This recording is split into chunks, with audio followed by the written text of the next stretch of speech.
The Subcommittee on Highways and Transit will come to order. I ask unanimous consent the chairman be authorized to declare a recess at any time during today's hearing.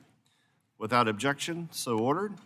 I also ask unanimous consent members not on the subcommittee be permitted to sit with the subcommittee at today's hearing and ask questions. Without objection, so ordered. As a reminder, if members wish to insert a document into the record, please also email it to documentsti@mail.house.gov. Again, that's documentsti@mail.house.gov. I now recognize myself for the purposes of an opening statement for 5 minutes. Today's hearing begins our subcommittee's activity in the 119th Congress. We have a number of new members of Congress on this subcommittee, so I want to welcome them as well as my colleagues who have previously served. I'm honored to serve as chairman of the Highways and Transit Subcommittee, and I look forward to working with Chairman Graves and committee members as we begin a very active Congress. The 2021 Infrastructure Investment and Jobs Act, or IJA, included provisions to authorize our nation's highway programs until September 30th, 2026. As we begin the important work of reauthorizing our nation's surface transportation programs, this committee will build upon the bipartisan successes of the 118th Congress, and I look forward to working with Chairman Graves, Ranking Member Larson, Ranking Member Norton, the rest of my colleagues in the Trump administration to produce a bipartisan, member-driven bill that revitalizes our nation's infrastructure. It's important that we hear from those working and interfacing directly with these programs to ensure congressional intent is being followed. Our highway network ensures the safe and efficient movement of people and freight and improves economic competitiveness. In fact, the United States transportation system is comprised of 4.2 million miles of public roads and almost 620,000 bridges. This infrastructure maintains our supply chain with the free-flowing movement of goods across our country. To ensure goods move efficiently and keep costs low for American goods and services, we must continue to invest in our nation's most vital infrastructure, and that, of course, is our highways and bridges. The highways, roads, and bridges linking our communities and states, supported through existing core formula programs, are the foundation of our economy. To keep projects moving, continued flexibility for our state departments of transportation is imperative. States know their unique transportation needs and how to best address them. We must continue to uphold and abide by this hallmark principle in the next highway bill. So I look forward to hearing from our witnesses today who will be able to share what's working, what's not, and why a simple extension of the current law would be detrimental for state DOT's planning of multi-year projects. While I believe most here today understand the urgent need to address our nation's most pressing infrastructure concerns, we must also recognize we don't have an unlimited checkbook. IJA authorized and appropriated $365 billion for highway programs. Within the 5-year reauthorization for highway programs, the law increased funding by 62% compared to the 5-year average of the previous bill, the 2015 FAST Act. Therefore, you're looking at a staggering increase, obviously, there. On top of reauthorizing existing programs, IJA created new discretionary programs, including efforts to prioritize electric vehicle charging infrastructure, cut carbon emissions, and support active transportation projects like bike lanes, among others. So with our national debt surpassing $36 trillion and adding an additional 70,000 per minute, we must scrutinize and streamline programs to address waste and ensure our tax dollars are focused on reliable infrastructure that will help grow our GDP. We must also have a frank discussion about the solvency of the Highway Trust Fund, the main funding source for highway projects.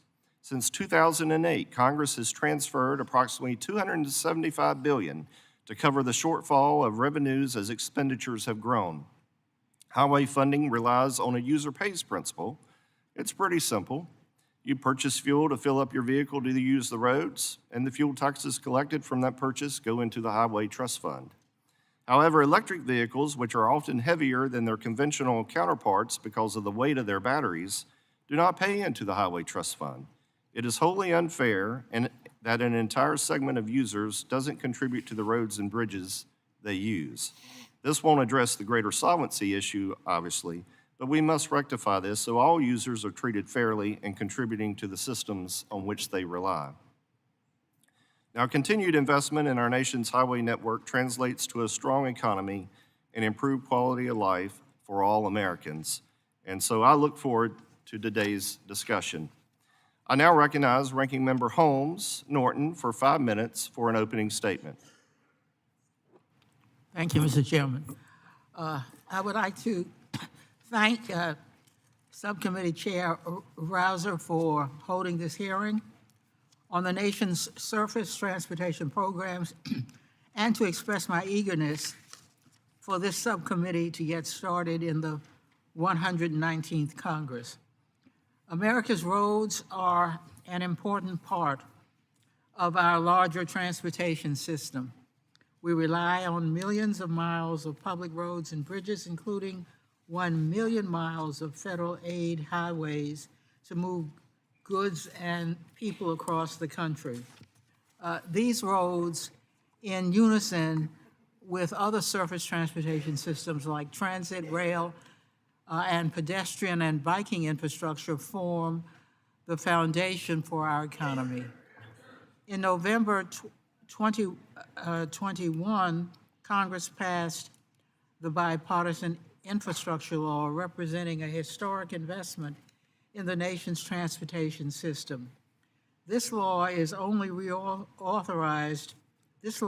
only reauthorized our surface transportation programs through fiscal year 2026, but also provided $1.2 trillion, that's $trillion, to maintain, improve, and rebuild our infrastructure. Within our subcommittee's jurisdiction, this law included $355 billion for highways, $108 billion for transit, $43 billion for multimodal grants, and $13 billion for highway and motor carrier safety.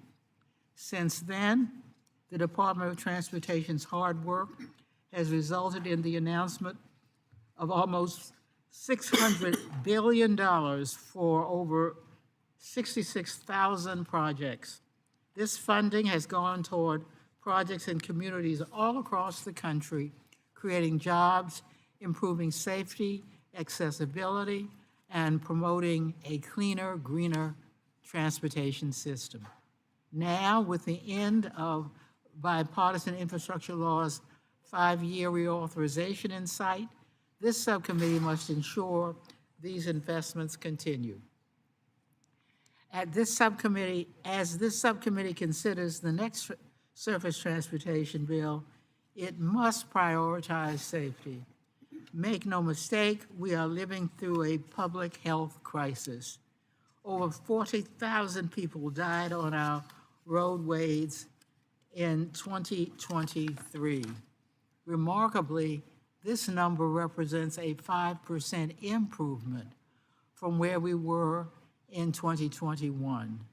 The brunt of these deaths have been borne by pedestrians, cyclists, and communities of color. We cannot allow this trend to continue. We cannot allow any more families to be devastated. The bipartisan infrastructure law took safety seriously. For example, the Safe Streets and Drugs for All program was established to help local governments plan and build out projects to improve safety and reduce roadway safety deaths. Though through this program, 75% of the nation's population will be covered by these safety plans. However, there is still work to be done to improve safety. We now need to support our local governments by continuing these locally driven efforts and connecting them with funding to build out these safety plans. Any reauthorization legislation this subcommittee considers must make meaningful progress on this issue. Safety is non-negotiable. We also must work to continue mitigating the impact of our transportation system on the environment, especially from gas-powered vehicles. Transportation is the largest source of emissions in the United States, and our transportation policies and programs must be reformed accordingly. Expanding access to transit, walking, and biking is a critical part of the solution. Thank you to our witnesses today. I appreciate your input regarding the needs of the nation's transportation system and look forward to our discussion about the challenges ahead. I yield back. Gentlelady yields back. I now recognize Mr. Larson for his statement. Thank you, Chair Rouser, and welcome to the subcommittee, and thank you for holding this hearing to kick off the Surface Transportation Reauthorization. The title of this hearing series, America Builds, says it all. And right now, thanks to the bipartisan infrastructure law, America is building again, and we need to keep it going. Building transportation doesn't just mean highways. Investments in transit, in rail, in ports, and airports keep America moving as well. I look forward to future hearings on how transit agencies and rail networks sustain our economy and how the Surface Transportation Reauthorization impacts these modes. BIL funds are supporting over 85,000 new transportation projects in every congressional district. The BIL helped create 1.6 million construction and manufacturing jobs across this country. These jobs with good wages, benefits, and working conditions are driving the low 4.1% unemployment rate while modernizing our infrastructure. That's why it is unfathomable to me that on the first day of this administration, the President signed an executive order to pause this progress, putting millions of dollars, hundreds of thousands of jobs, and thousands of projects located in every congressional district of this country at risk. No committee is more bipartisan than this committee, and the pain that this part of the executive order is equally bipartisan. So I want to call on every member of the full committee to look at the projects in your district, the jobs in your district, and remind the administration of this bipartisan pain that this will cause your districts. Instead, we should be working together across the aisle and with the incoming administration to celebrate the economic and safety benefits of transportation projects. To ensure these benefits continue to flow to our constituents, we need to engage local partners in the next reauthorization. And last week, we heard the testimony of Mayor Pro Tem Fuentes from Austin, Texas, who reiterated the important role that local governments play in our transportation networks. Local governments own 77% of the nation's roadways, 50% of the nation's bridges, and 46% of urban and rural transit providers. Over 90% of BIL highway and bridge dollars go out by formula to the states. Yet, Mayor Fuentes' testimony noted that the majority of car trips are local, and freight trips often begin and end on local roads. This disconnect is why Congress prioritized some BIL funds to be distributed via competitive grants. These grants ensure the communities have a chance to secure funding and advance projects that may not be prioritized by state DOTs. These grants play a big role in delivering locally driven projects. And just this month, DOT announced $5 billion for more than 560 transportation projects in every state, funding projects important to members of Congress, governors, mayors, state legislators, Republicans, Democrats, and independents, all of which are put in danger due to this administration's misguided executive order on transportation funding. Just since 2022, I've helped secure over $103 million in raised grants for my district. And these projects are developed, designed, and driven by local input and support. And I could tell that story 434 other times for every district in this country. Thanks to these discretionary grants, communities in my district can get to work on projects rebuilding Linwood's Poplar Way Bridge, replacing the Lummi Island Ferry, or modernizing Skagit Transit's Operations Center or the Port of Bellingham's shipping terminal. The BIL also made its mark on the types of projects states and local governments are building. The Reconnecting Communities pilot program is funding projects that make it easier for people to get to work or school. These projects support local economic activity and improve safety for residents in areas that have been separated by past highway projects, bringing communities back together. The BIL established a $5 billion mega grant program to fund large, complex infrastructure projects like the Brent Spence Bridge in Kentucky that has long been delayed due to insufficient funding. It also created the $9 billion Bridge Investment Program, which is helping to repair and replace aging bridges that support key freight routes throughout the country. And finally, the BIL is investing in safety projects to help tackle the safety crisis in this country. So we noted with more than 40,000 people dying in motor vehicle crashes every single year. The BIL boosted the Highway Safety Improvement Program and is providing, for the first time, direct funding to cities, counties, and rural communities to save lives. Investments including Safe Streets and Roads for All grants empower your local communities to plan and execute projects to improve how your constituents can get around more safely. Keeping our transportation system in good repair, keeping it resilient, keeping it safe, and keeping it ready for future rate and passenger demand requires ongoing investment. I'm ready to make that investment. We're ready to make that investment. Let's keep it going. I want to thank the witnesses for being here today, and I look forward to your testimony. With that, I yield back. Gentleman yields back. Before we get going full force here, I want to make a few observations that you may find of interest. There are a total of 55 members on this subcommittee, and if you're wondering how that compares with other full committees, if this were a full committee, we would rank second in terms of total membership, only behind Armed Services. So that gives you a little sense of the width and breadth of the Transportation and Infrastructure Committee, and particularly the interest and importance of this subcommittee. So I would like to welcome our witnesses and thank them for being here today. Briefly, I'd like to take a moment to explain our lighting system to our witnesses. Pretty simple to understand. Green is go, yellow is wrap it up, and red is stop as soon as you possibly can. So you'll see those lights as you begin. I ask unanimous consent the witnesses' full statements be included in the record. Without objection, so ordered. I ask unanimous consent the record of today's hearing remain open until such time as our witnesses have provided answers to any questions that may be submitted to them in writing. Without objection, so ordered.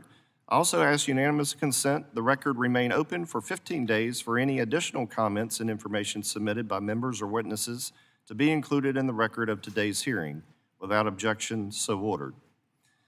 As your written testimony has been made part of the record, the subcommittee asks that you limit your oral remarks to 5 minutes. Now, I want to go through and introduce the witnesses that we have here today. We have Mr. Jim Tymon, who is with the American Association of State Highway and Transportation Officials. We have Mr. Dellinger, who's with the Cargo Transporters Incorporated, representing American Trucking Associations.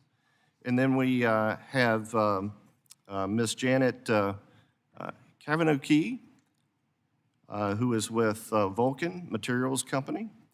And then we have Matthew Colvin with the Transportation Trades Department of the AFL-CIO. With that, Mr. Tymon, you are now recognized for up to 5 minutes. Thank you, Chairman Rouser, and congratulations on your appointment to the most important subcommittee in Congress. Chairman, Ranking Member Norton, and members of the subcommittee, thank you for holding today's important hearing on our nation's highways and their role in moving people and freight. My name is Jim Tymon, and I serve as the Executive Director of the American Association of State Highways and Transportation Officials, or AASHTO. I'm honored to testify on behalf of our state DOTs in all 50 states, the District of Columbia, and Puerto Rico. This morning, I'll speak to the surface transportation aspects of IIJA. And while this hearing is focused on highway programs, AASHTO recognizes that federal transit and passenger rail programs remain crucial to supporting our entire transportation system. My testimony will speak to IIJA's successes and challenges and the upcoming surface transportation reauthorization. So let's start with the successes of IIJA. One of the most important successes in IIJA has been the ability for state DOTs to take formula dollars provided in IIJA and utilize those dollars to deliver tangible projects and benefits quickly. State DOTs are able to do this through their long-range plans and capital programs developed in partnership with MPOs and localities. As a result, state DOT formula dollars are spending out on projects in your communities at a faster rate than any other transportation project category in IIJA. When funding is distributed to states by formula, this is the most efficient and effective way to create jobs, have an impact on the economy, and improve our transportation system. Another area of progress under IIJA has been highway safety. In 2021, there were over 43,000 fatalities on our nation's roadways. IIJA provided funding and policies that enabled state DOTs to accelerate deployment of proven roadway safety strategies and innovative countermeasures. According to NHTSA, since 2021, roadway fatalities have declined for 10 consecutive quarters, even as people are driving more miles. In 2023, there were about 41,000 roadway fatalities, still a staggering and unacceptable number. But the IIJA has provided state DOTs with a foundation to continue making progress to drive that number towards zero. When it comes to IIJA's challenges, first is the administration of the discretionary grant programs. The process around discretionary grants has shown to be slow, burdensome, and less efficient in turning federal funds into projects and benefits compared to the deployment of formula funds provided to state DOTs. Another challenge has been the impact of inflation. A 70% increase in highway construction costs in the last 4 years means that states have actually lost ground on purchasing power, even with IIJA's nominal funding increases, which was only about 20 to 25% for state DOT formula programs. Yet another challenge is the bureaucratic red tape related to federal regulations and permitting requirements. While the IIJA included some provisions to address this issue, some of those provisions have not been implemented, and still more can be done in the next piece of legislation. The final challenge I'll mention today is related to Buy America requirements. AASHTO and the state DOTs remain unwavering in our support of increasing America's manufacturing capacity, creating domestic jobs, and supporting economic growth. However, there is still significant concern about the industry's transition to IIJA's new Buy America requirements. Specifically, we request reversing an FHWA final rule that was issued earlier this month that ended the long-standing waiver for manufactured products. This Congress has an extraordinary opportunity to develop and enact the next Surface Transportation Reauthorization Bill.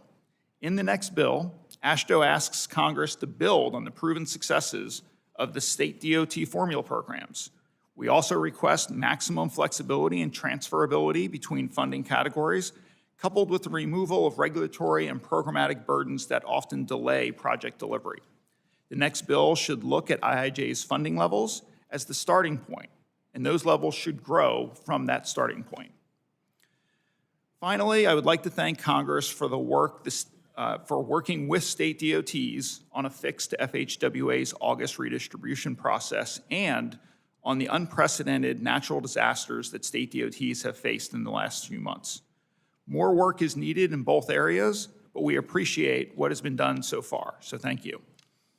To close, AASHTO and its members are fully committed to assisting this subcommittee in putting together the next surface transportation bill to ensure our nation's long-term economic growth and improve safety through the federally assisted, state-implemented federal highway program.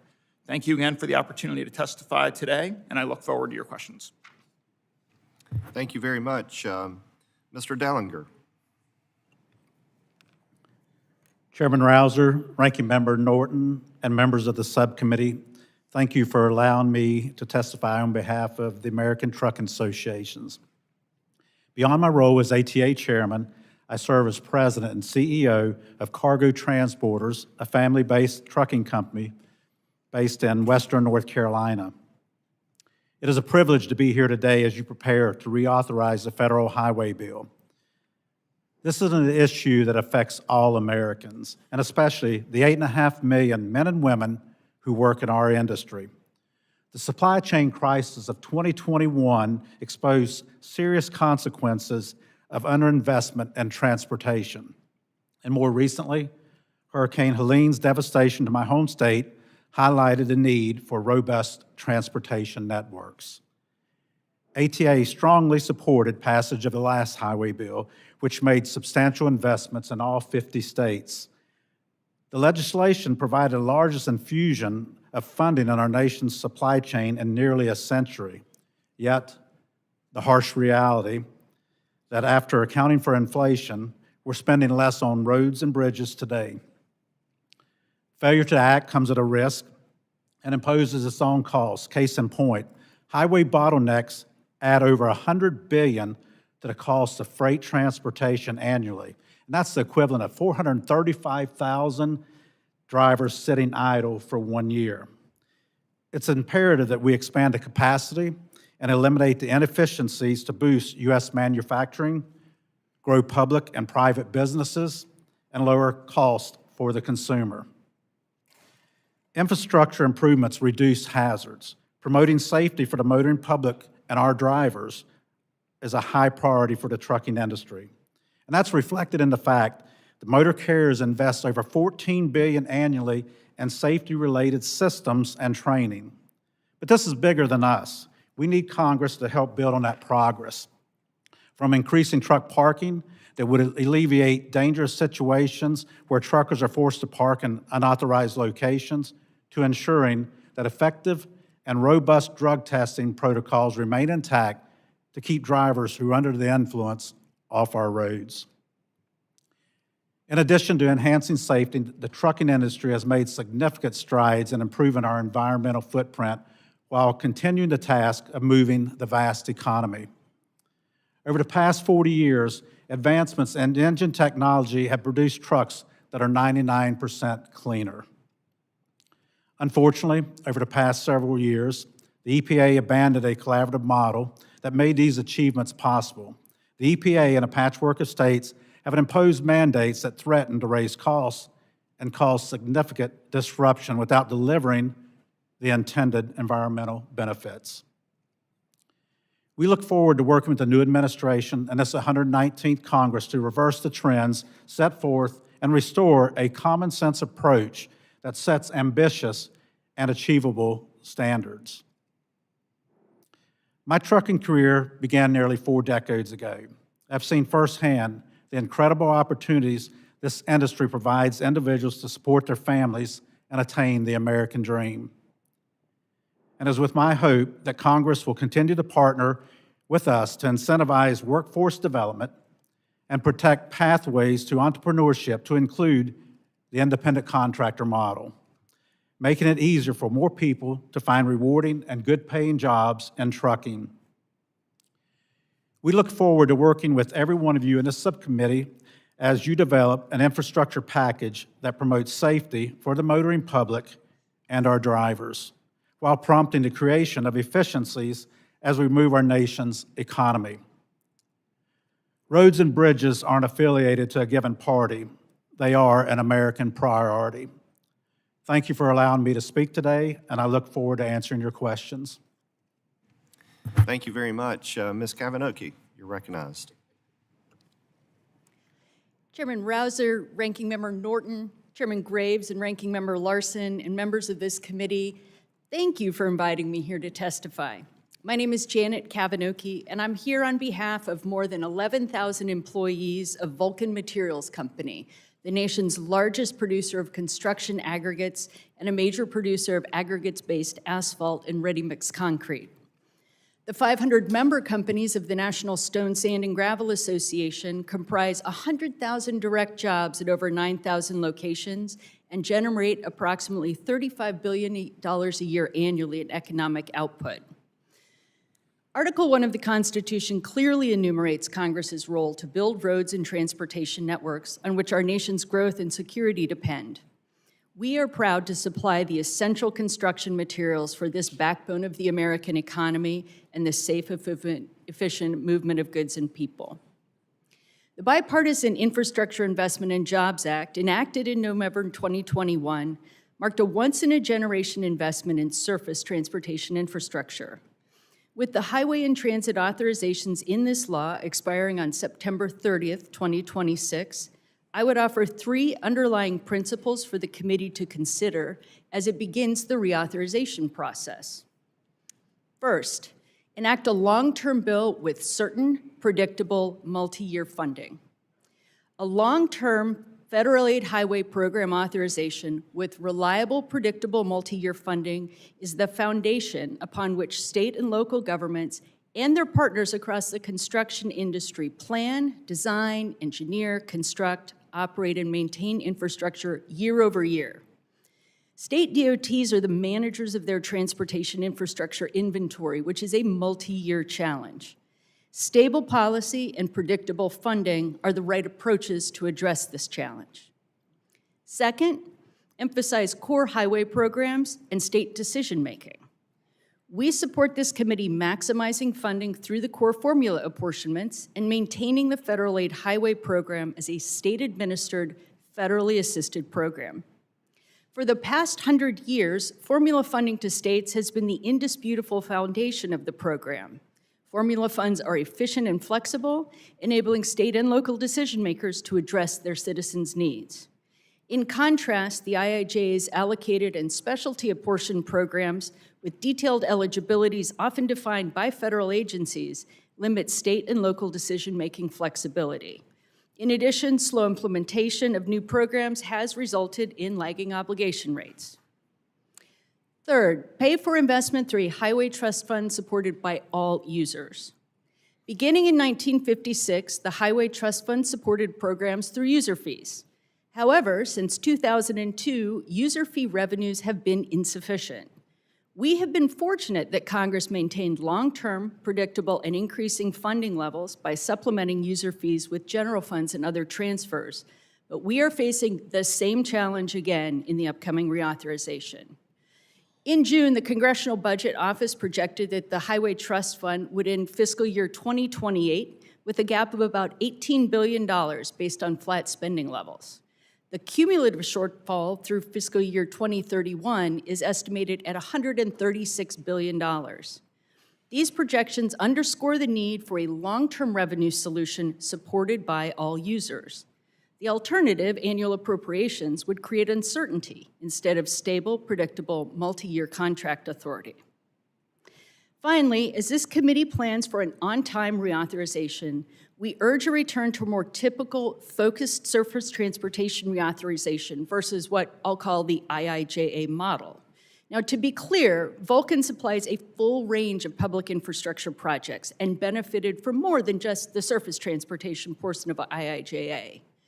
However, we feel that a focused effort, managed through regular order, will provide for the important debate, discussion, and negotiation, benefit the final product, and help deliver an on-time reauthorization.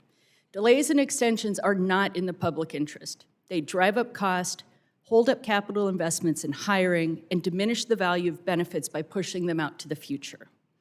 We recognize that to accomplish this over the next 20 months, before September 30th, 2026 is a daunting task, and we stand ready to collaborate and partner with you. Thank you again for inviting me to testify, and I look forward to your questions. Thank you very much. Mr. Colvin, you're recognized for up to 5 minutes. On behalf of the Transportation Trades Department, AFL-CIO, and our 37 unions, I want to thank you for the opportunity to testify on the topic of our national highway system and our national infrastructure. TTD represents millions of workers across the entire transportation sector, and there is no part of our highways that they do not work on. From the workers manufacturing American steel to those using it to build bridges, from those preparing the ground and laying foundation for our highways to the skilled professionals inspecting and maintaining them, these workers are not only delivering on the promise of the 2021 infrastructure law's generational investment, they're doing that while they're training the next generation of workers to meet the increased demand for skilled labor. For decades, TTD has advocated for the kind of generational investments that would finally bring our infrastructure into the 21st century. For us, it was not about spending money for its own sake. It was not about creating union jobs just for the sake of creating union jobs, though we're happy to have them. It's about hearing the voices of workers who are on the front lines of our transportation systems, who can see the unsafe practices, the crumbling roads, crumbling bridges, outdated systems that we use, insufficient capacity, and the inefficiencies that turn routine operations into nightmares for workers and for commuters alike. The economic impact of these investments have already been significant, and they cannot be overstated. In October of 2024, US DOT announced over 1.7 million construction and manufacturing jobs have been created in the prior 4 years, and 700,000 additional in the transportation sector, including pilots, port workers, bus drivers, rail engineers, and other professions. I want to say that the Biden administration was really critical in the unprecedented executive actions that they took to ensure that these investments did create and maintain good union jobs. Through executive orders and regulatory actions that strengthened Buy America requirements, expanded worker safety protections, and prioritized high-road labor standards in federal contracting. Under the previous leadership of Secretary Buttigieg, the Department of Transportation specifically worked to tie federal investments in infrastructure into ensuring that we had real growth in jobs through project labor agreements, local hire provisions, and that would not have happened with just the IIJA alone. These combined legislative and executive actions created a comprehensive framework that didn't just fund infrastructure, it ensured these investments built career pathways into the middle class. Beyond creating direct employment opportunities, federal infrastructure investments generate a significant multiplier effect. They ensure businesses have access to workers, customers can reach commercial centers, and goods can move efficiently throughout our supply chains. This is a strategic investment that delivers demonstrable returns for our communities across America. It would be a mistake right now to roll back any of those protections, and we would argue that they should all be enshrined in an upcoming reauthorization.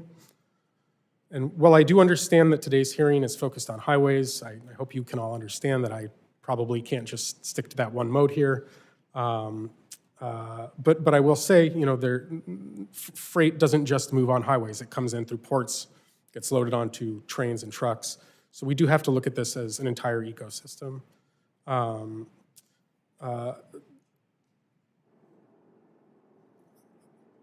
Sorry, my computer's just being a little weird.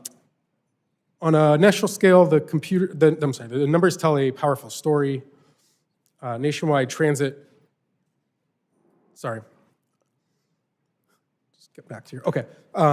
Yeah, on a national scale, the numbers tell a powerful story. Nationwide transit ridership has been steadily climbing with over 7.9 billion total trips projected for 2024, an increase driven by communities recognizing the economic and environmental benefit of robust investment in public transportation.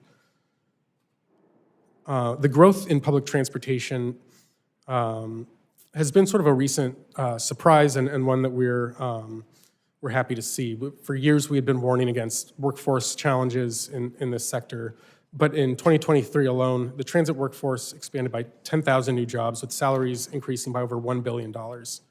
These gains reflect not only recovery of our transit systems, but also renewed confidence in the importance of transit to our nation's infrastructure. I do want to say the DOT just recently released results from efforts they had taken to help reduce the real challenge of assaults on our national transit systems. One of the findings that they released is that there's been a 232% increase in assaults on transit workers over the last 10 years. And that is unacceptable. We took real measures in the IIJA to deal with assaults on transit workers, but there's still an outstanding rulemaking from the FAST Act that was years ago that still has not been implemented. We have to take additional actions to put a stop to this. I also cannot overstate the importance of Buy America policies for our workers and our economy. Buy America ensures that when we spend federal dollars on infrastructure, we're also investing in American jobs, American manufacturing, and the U.S. industrial base. These policies create high-quality, union-supported jobs that pay fair wages and offer safe working conditions. They reduce our reliance on foreign supply chains, strengthen our economy, and ensure that taxpayer-funded projects deliver real benefits to American families. As Congress looks towards the next surface reauthorization, it is essential to provide federal agencies with the resources and oversight needed to enforce Buy America effectively. And I will end myself there. Thank you. Can you wrap up quickly? I will just end with this. I know many of you in this room weren't here for the IIJA. I know many of you probably didn't support the IIJA, if my math is correct. But I will say that the efforts that President Trump is taking to undermine those funds, I hope we can all agree that whether you support it or not, that's not undermining grant making, undermining federal funding is not a serious way of dealing with implementing your policy priorities. And I would urge all of you to, even if quietly, to urge this administration to reverse those decisions. The gentleman's time has expired. Appreciate everybody's testimony today, very much so. Mr. Tymon, I'm going to start with you. The IJA created many new discretionary grant programs administered by the Department of Transportation. Can you share quickly with the committee your perspective on how formula funding compares to discretionary grant funding and executing projects? Well, thank you for that question, Chairman Rouser. According to the Congressional Budget Office, an estimated 67% of formula dollars that are provided to state DOTs through IIJA have been spent out in the first 2 years of when they're allocated. Conversely, the spend out rate for discretionary grants under that same time frame is between 1% and 7.4%. So, I think that those statistics demonstrate the efficiencies that exist with the formula dollars and some of the inefficiencies that exist with the discretionary grant programs. And can you share your thoughts on how channeling funding through the existing core highway formula programs helps with certainty and capitalizing on the expertise of our state departments of transportation? Absolutely. So state DOTs rely on the federal formula dollars for the predictability that come with a long-term federal surface transportation bill. So when Congress enacts a 5-year bill, as they did with IIJA, it provides state DOTs with a roadmap and predictability for how much federal funding they are going to receive through those formula dollars each of those 5 years. State DOTs are then able to work with their metropolitan planning organizations and localities in their state to identify a pipeline of projects that is ready to go in each of those years, and they're able to execute that plan in a way that gets those dollars out the door into the community, often in the first year or two of when that money is authorized and appropriated. Ms. Kavinoky, we obviously need to look for ways to streamline and limit, federal dollars so that what we're appropriating or in the funding that we have available goes a whole lot further. What are your thoughts on how we can address permitting efficiencies at the federal level, and how do we better streamline the review processes to ensure projects aren't getting needlessly hung up and subsequently increasing the cost pretty dramatically? I think for every year of delay in a project, it adds about 20–30% to the cost of the project. Mr. Chairman, that is a great question, and it's one that's been asked in every reauthorization since ICE-T in 1991, which was the year that I graduated from high school. So this is a perennial question. Now, fortunately, IIJA did codify one federal decision. I think there are going to be opportunities going through this next reauthorization process to look at how that was implemented, and also to look again at federal permitting timelines to see where there might be opportunities again to increase it. But really, you have an opportunity, I think, going forward to ensure projects have the support that they need, the unified stakeholder support, use the planning process to ensure that what you're moving forward is something that is not going to get caught up in lawsuits in future times. And then it's DOTs and Federal Highway Administration working together to expedite moving those projects along? Absolutely. Mr. Dellinger, I'll move quickly to you, given the time is winding down a bit. Can you share with the subcommittee what you see as the top challenges facing the trucking industry as we prepare to reauthorize these programs? I think the top one that comes to mind maybe is the repeal of the FET, a longstanding tax on our industry, probably one of the highest taxes as well, that would allow us to spend dollars on other safety features or investments in our company. Probably the biggest thing, and for a lot of you that may not be aware, but FET adds $17,000 to each of our tractor purchases a year. And I know everyone likes a buy one, get one free type thing, but for every 10 trucks that we purchase, we could purchase the 11th truck with the repeal of the FET. And on our trailers, we look at $5,800 on those. And if we purchase 200 trailers a year, and that's normally what our cycle is to replace equipment, we're looking at that times 200. So FET is definitely a big one. I see my time has just expired, so I will recognize Ms. Norton for up to 5 minutes. Thank you, Mr. Chairman. Mr. Tymon, since 2012, Congress has directed states to incorporate performance measures to help ensure federal funding is addressing national goals. Congress listed safety as the first goal in the statute, followed by infrastructure conditions. States had developed asset management plans that are directly woven into investment decisions, and since 2012 have helped improve pavement and bridge conditions on the national highway system. By contrast, safety on our roads has gotten worse.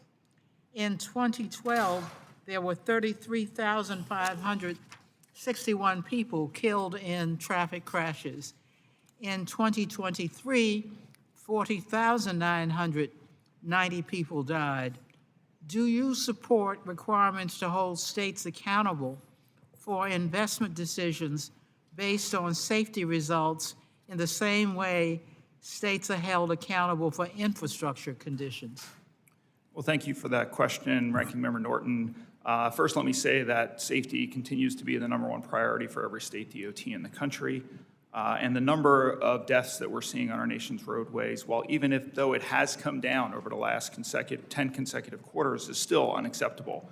What I would say is that the performance measure sections that are currently in law do require states to set up strategic highway safety plans, which guide the decision-making for how they allocate resources. But when it comes to essentially forcing a state's hand to make investment decisions, I would say that the same way that folks within the District of Columbia don't want the federal government taking a heavy hand in how they make their investment decisions, I think that every state in the country prefers giving states the flexibility to address those challenges on their own. They still are provided federal funds through the Highway Safety Improvement Program to invest in safety projects, and states go over and above the dollars that they're provided to make sure that they're making improvements from a safety perspective. But I don't know if we would support a more heavier hand from the federal government in directing states in how to make those investment decisions, because each state approaches those investment decisions in their unique way. Thank you. Mr. Dellinger, last Congress I introduced the bipartisan Household Goods Shipping Consumer Protection Act with Congressman Ezell to address freight fraud and restore federal authority to prevent scams from occurring in the shipping industry.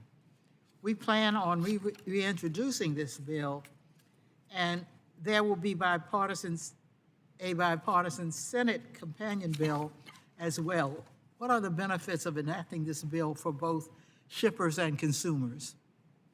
Well, first of all, thank you, Ranking Member Norton, for introduction of that bill, and we do support it because definitely anything that protects the consumer, but also protects the good carriers out there that are doing the right thing is very welcomed. Thank you. Mr. Tymon, Congress recently enacted a disaster recovery bill that provides $8 billion to the Federal Highway Administration Relief Program. Congress did not provide the $50 million requested by the Federal Transit Administration to meet its emergency relief program needs for disaster-related repairs. Does the American Association of State Highway and Transportation Officials support providing dedicated funding to the Federal Transit Administration's emergency relief program like they do to the highway program? We believe that the federal government does have a role in providing relief for emergency situations, as they did with the $8 billion bill that was just adopted, and do agree that funding should be allocated to the Federal Transit Administration's emergency relief program. I would say that both of those programs probably are historically underfunded when you look at the highway program and the transit program over the years that they've been authorized. I see my time has expired. Mr. Crawford. Thank you, Mr. Chairman, and thank you all for being here today. I want to start with Mr. Dellinger, and I want to commend you for the forward-looking proposals you've had on Highway Trust Fund and infrastructure investment in addition to road safety and driver shortage. And I'm going to focus on that driver shortage issue just real quick. I've been a proponent of legislation to allow younger drivers access to commercial trucking with the hope of replenishing our driver workforce.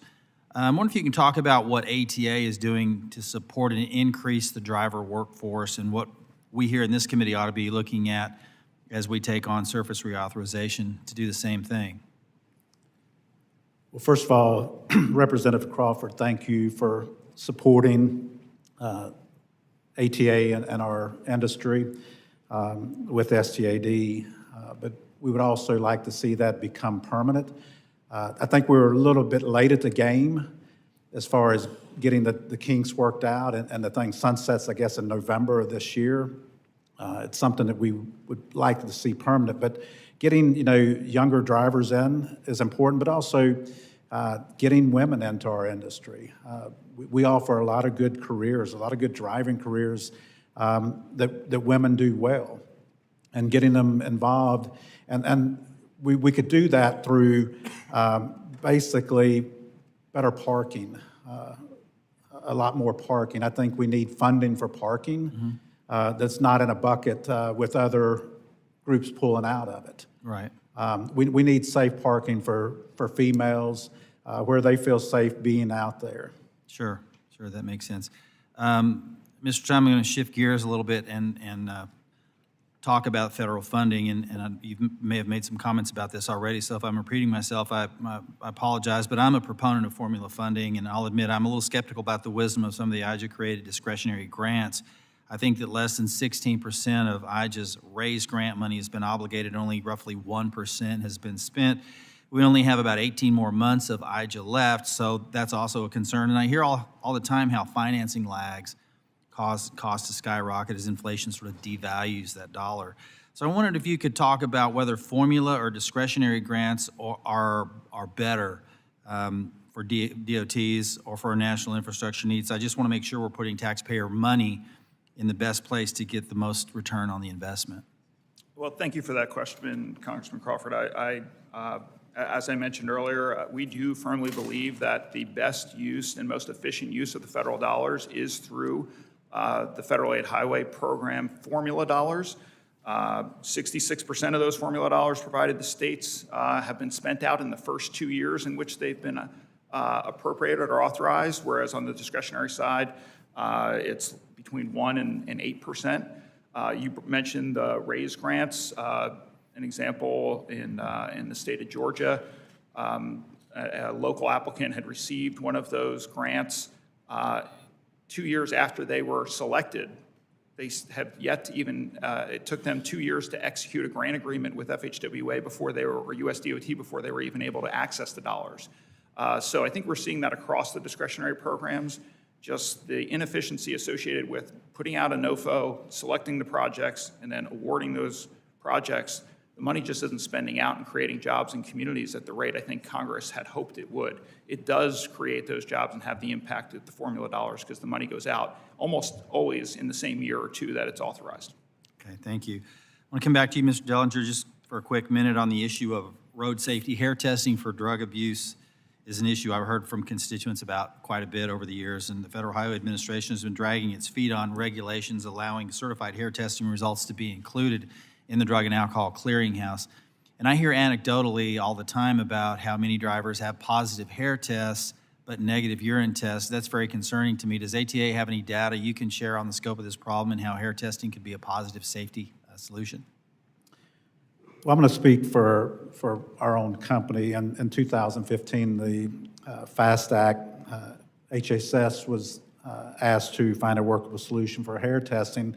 And so in 2017, we began hair testing in our company.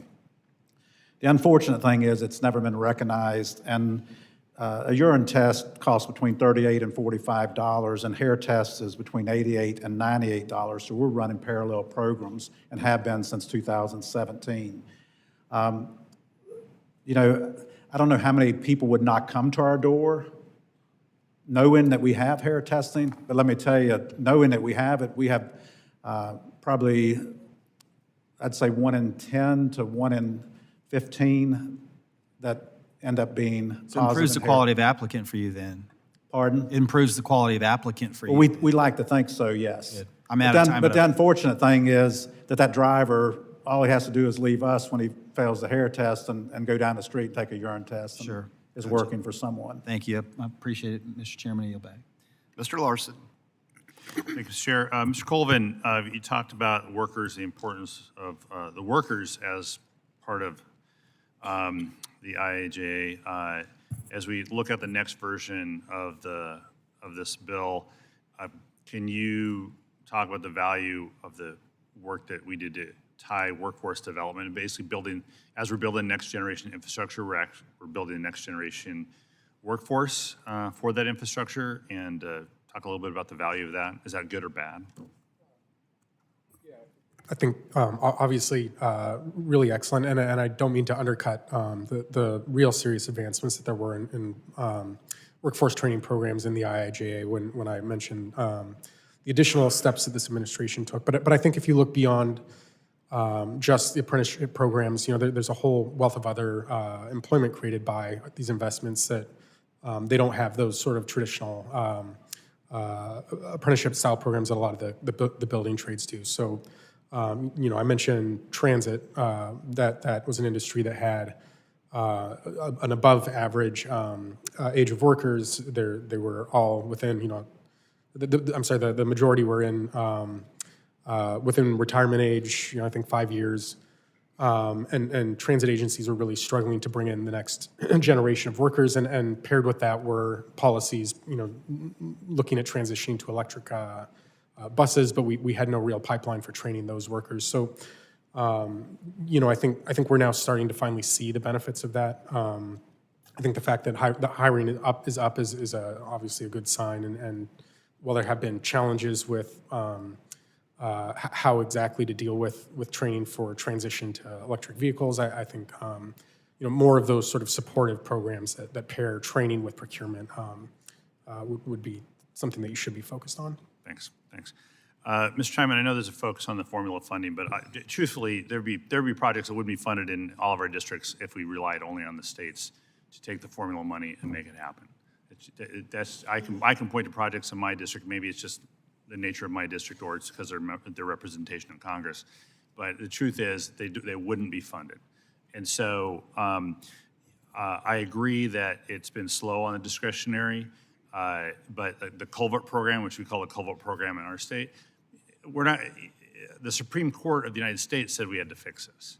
So there's a national interest that we have a culvert program, as a for instance. And so I think there are examples like that, rather than just relying only on the states to take the formula money and then and then dangle it out in front of local governments. And we heard from Mayor Pro Tem Fuentes of this last week. So I want to know if you're willing to commit with this committee to actually figure out a way to improve the selection process and help communities gain access to funds. I know it's not in Nashville's interest. I heard it from Roger Millar all the time. This is the Democratic and Republican state DOT message. It's not a Republican message, not a Democratic message. It's everybody. But I don't agree with it. And so I want to know if you'll commit to working with us to solve the problems that we do have, as opposed to just relying on give the states more money. If I saw all that money in discretionary, I'd want it too, if I was a state. That's not the way we wrote it. Absolutely, Ranking Member Larson. We would love to work with the committee to find ways to improve the project selection process.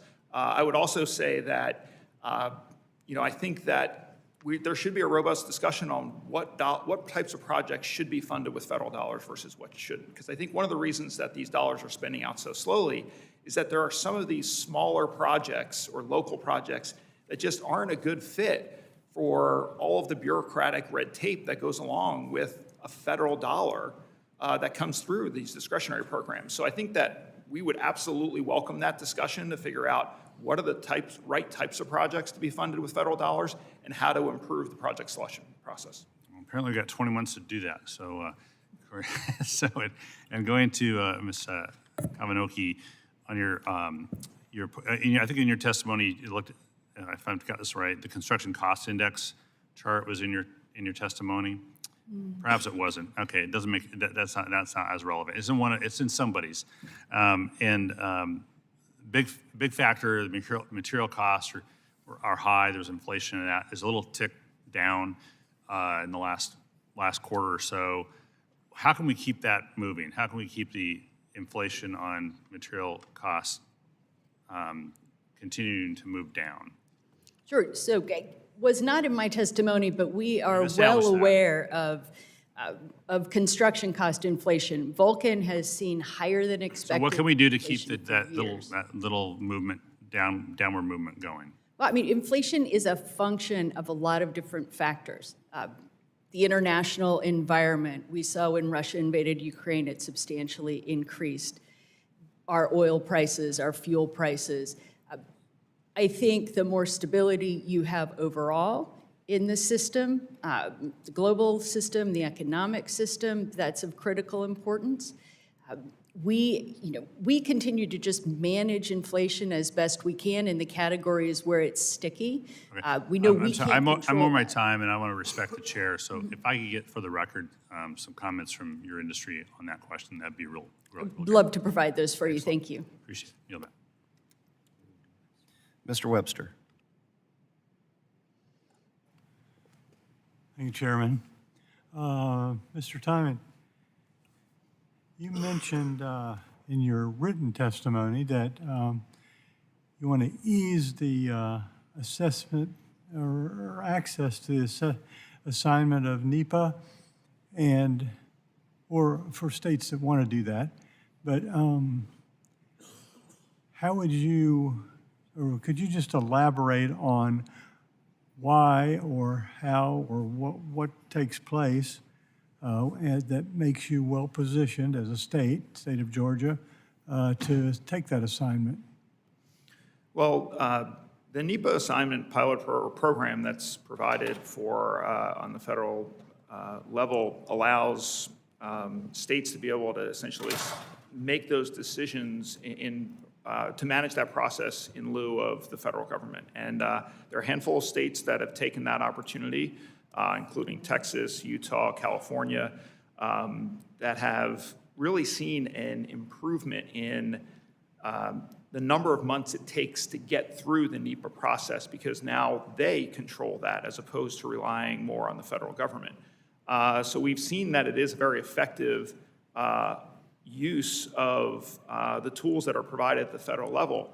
Unfortunately, not every state is going to be able to take advantage of that, because one of the aspects of that program will require states to waive sovereign immunity. And there are a lot of states that are not interested in waiving sovereign immunity in order to take on those responsibilities under NEPA assignment. So that's been a big barrier for why other states are not taking on NEPA assignment is because state legislators and some governors are reticent to waive sovereign immunity.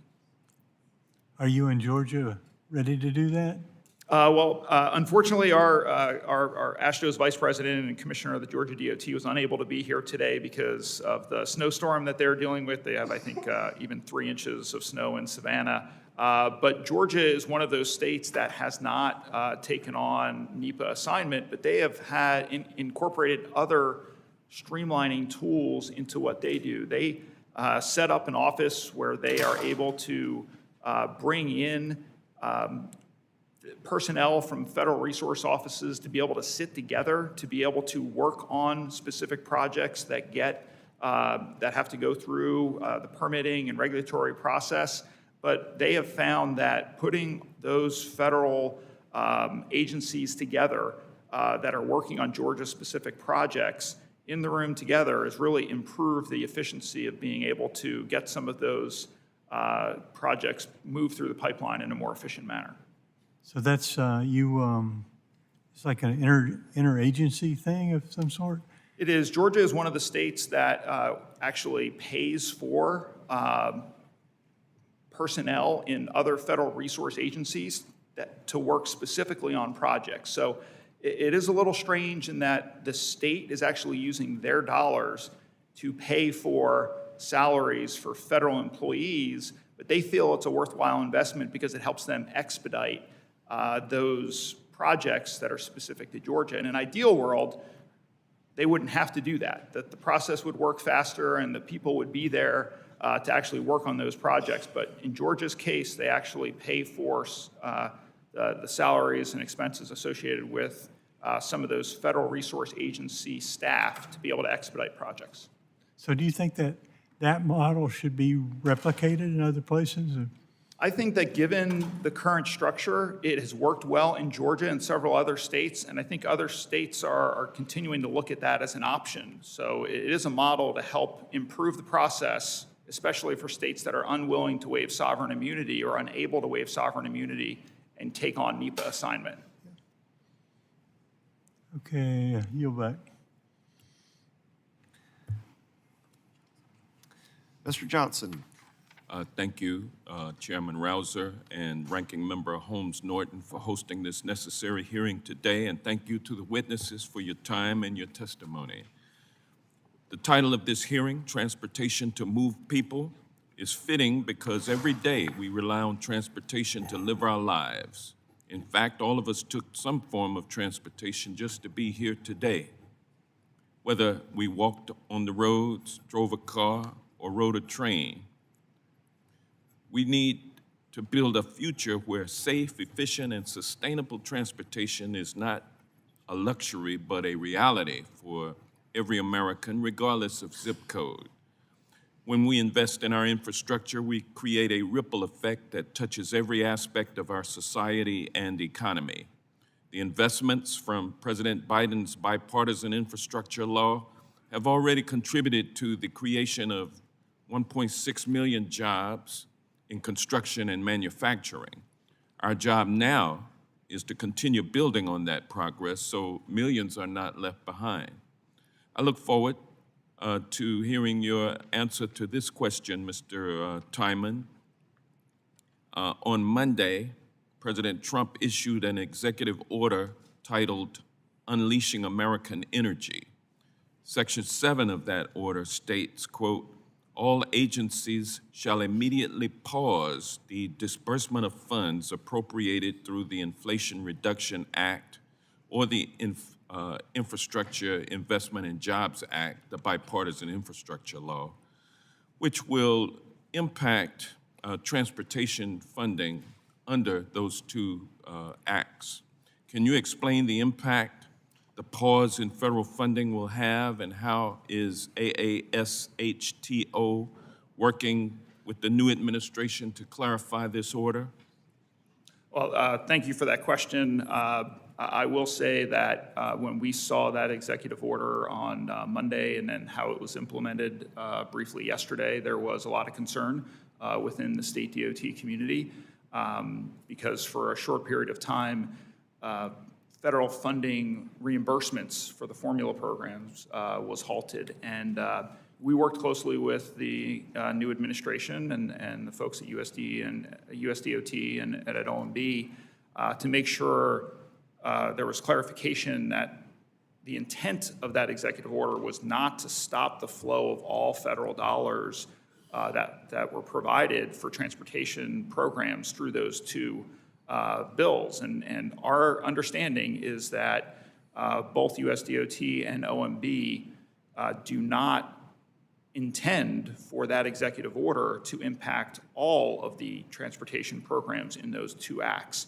and that they are working together to clarify exactly which programs it should apply to. So there was some panic yesterday initially. We do feel a little bit better about it as of yesterday afternoon and this morning, but there's still some concern. Yeah, it's kind of like, first you're numb, and then you start realizing, okay, well, maybe there's some wiggle room, but then when you go back and read the executive order, there is none.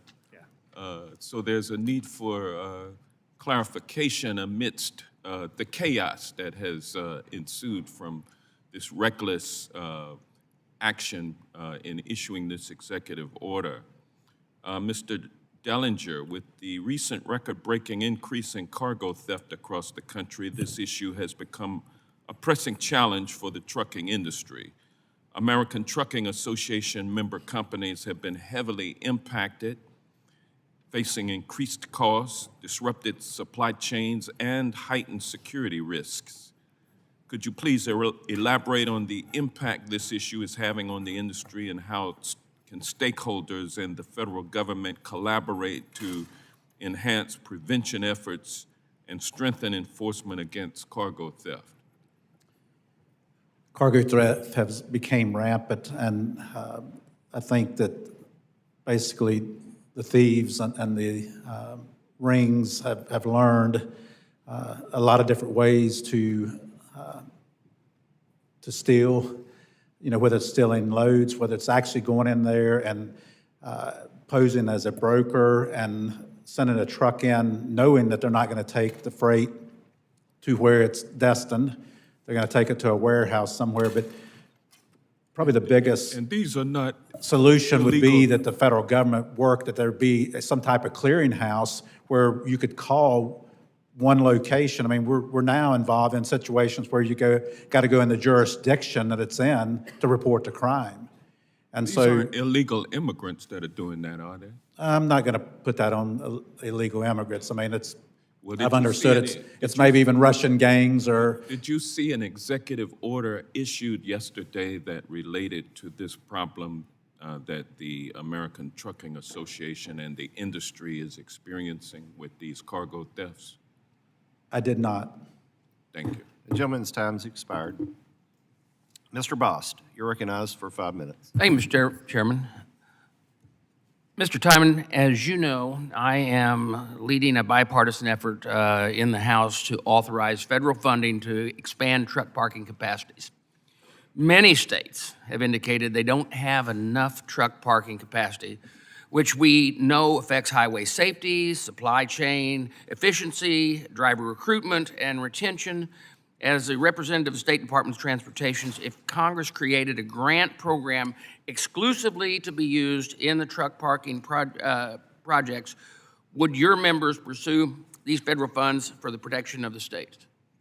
If there was a grant program for truck parking, states would be interested in that. I would say that it's not just availability of funding on the state DOT side. A lot of the right-of-way that the state DOTs have control of, there is a restriction as to what they can do within that right-of-way, including establishing new rest areas and commercializing them to be able to support truck parking. So that is another So we barrier. need to also work on the regulations that allow you to be freed up to use the properties around there to expand that. That is another challenge. That's good that to we know, face. and if you would reach out to our staff, I'd like to see what we can do there.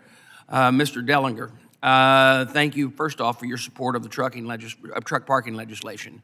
I think it's vitally important, and you mentioned it in your testimony that it is, and I was in the business for several years.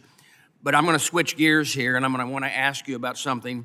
As a former trucker myself, one of the biggest concerns with the Highway Trust Fund has been its long-term health and potential changes that have been put on the truckers. In your testimony, you brought up something that it actually bothers me, and here's why. And that was on tolls, specifically on trucks. So right now, and for years, we have had, if you travel in the intra or interstate trucking industry, you have apportioned plates. And those apportioned plates, you basically, if you own the business, you calculate out how many miles last year you drove in each state, and then you pay apportionally based on each state. Well, back whenever I was doing dispatching and driving myself, we couldn't figure out which one cost the most. But computers today say, okay, I can drive down one interstate in Missouri and not have to go into Illinois because Illinois is too expensive. Do you think these tolls added on top of that will then also add to the fact that many of the trucking people that are in the trucking industries, they're gonna make wise decisions. They're gonna say, hey, you know what? We're no longer driving down and through that state. We're gonna go around that state because we can to save money. I think that does happen. Okay. You know, I guess as far as our position on tolls, we just want tolls to be equitable. You know, we want the passenger cars to pay just like the trucks. We're not opposed to paying, but basically, you know, we are against tolling current roads, maybe new roads or bridges, but current roads, and we need alternatives where there are tolls. And Our company, you know, our company, 500 trucks, we spend close to approximately $180,000 a month in tolls. okay. Well, first off, you said your trucking company has 500 trucks. The most I ever had was 45. God bless you.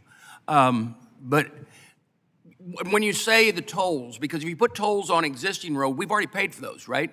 And the maintenance and upkeep is still should be, the idea and intent of the motor fuel tax was that we would have enough. But we've been dealing since I've been here with the issue of what taxation, what generation of revenue, especially as we start going to more EVs and everything like that, how are we going to get those revenues in? And do you have any suggestions for that? Well, I guess if I had the answer, I wouldn't be running a trucking company, but. That's true, too. I mean, you know, we want to help to be a part of the solution and not the problem. We want to pay our fair share. And, you know, we think as well, EVs need to be paying to the Highway Trust Fund as well.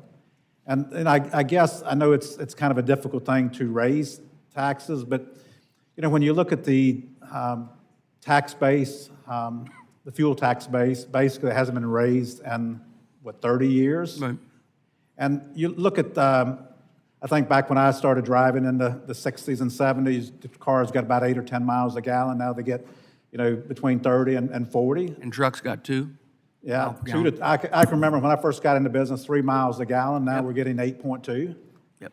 So less dollars there as well. So I think there's time that a solution is found. I don't have the solution, but I think working together, we can come up with. I think we do have to find it. My time's expired, and thank you for being here today. Mr. Pappas, you're recognized. Well, thank you to the chair and ranking member for holding this session as we begin to prepare for reauthorization of surface transportation and think about how IIJA has been working and some of the priorities that we have that we're seeing from our district level. I really appreciate the testimony of this panel. Mr. Dellinger, if I could start with you and just sort of building off that conversation, you kind of beat me to the punch in bringing up the FET issue, which is something that I think we've got to take a look at if we want to achieve fairness and sustainability with respect to how we fund surface transportation. You mentioned the FET issue. This was a tax initially introduced during the World War I era to support wartime mobilization more than 100 years ago. The federal levy is 12%, which is the highest excise tax on any product in the country. Tax is only collected when trucks are newly purchased, so there's a disincentive for the procurement of newer, more efficient models. And as you say in your testimony, a single truck manufactured in 1988 emits the same pollution as 60 trucks built today. So that's pretty amazing to consider. Along with Mr. LaMalfa, we've introduced the Modern Clean Safe Trucks Act, which will repeal the World War I era federal excise tax. Wonder if you could just speak a little bit more and underscore for the committee the importance of looking at this 12% FET, which I think sets us back with respect to us procuring newer, safer trucks, easing supply chain challenges, and working to support businesses like yours. And by the way, congratulations on 60 years in business. Thank you. From the FET, I mean, you could look at it in a lot of different ways. And I spoke earlier about, you know, for every 10 trucks we purchase, we could purchase 11 and create jobs. But other ways are when you're looking at that environmental footprint as well. If we were able to take trucks, incentivize people to buy newer trucks that have better safety systems on and eliminate some of the 2007, 2010 and earlier trucks, and actually have then a truck that is more energy efficient and produces less emissions, would be better for the economy, would be better for the environment. That's, I guess, also from a safety standpoint as well, having newest and the greatest out there. Appreciate those comments. Mr. Tymon, thank you for reflecting the state perspective here. As you know, the total amount of Highway Trust Fund dollars that can be annually committed is capped by Congress every year during the appropriations process. State DOTs receive their portion of the obligation limitation. They must use it before the end of the fiscal year or the funding will permanently lapse. Every August, to avoid losing those funds, state DOTs are given access to any anticipated unused obligation limitation beyond their initial share. So this is a kind of a wait and hurry up approach.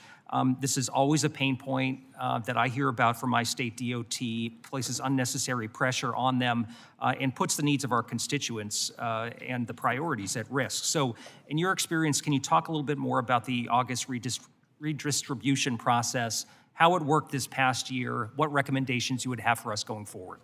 Well, thank you for that question. You're absolutely right. The FHWA's August redistribution process is broken. It was originally intended to distribute, you know, just a handful of dollars that were left as they approached the end of the fiscal year, and provide it to state DOTs because FHWA knew that state DOTs would be able to put those dollars to use as quickly as possible within that fiscal year. This past year, August redistribution was $8.7 billion, or 14.5% of the total federal highway program. So states were asked to obligate $8.7 billion, close to 15% of the total federal highway program, in just 30 days, in the last month of the fiscal year.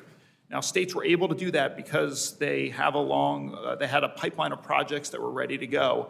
But we have pretty much exhausted that pipeline from state to state, and if it's not addressed legislatively, they will run into problems in obligating that, and some of that money will lapse in future years.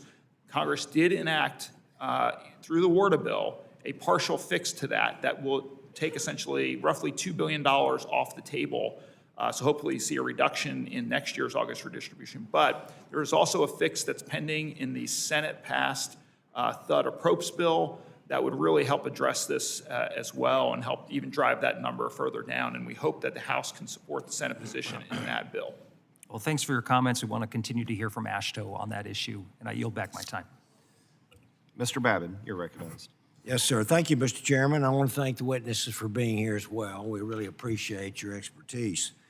My first question is for Mr. Dellinger.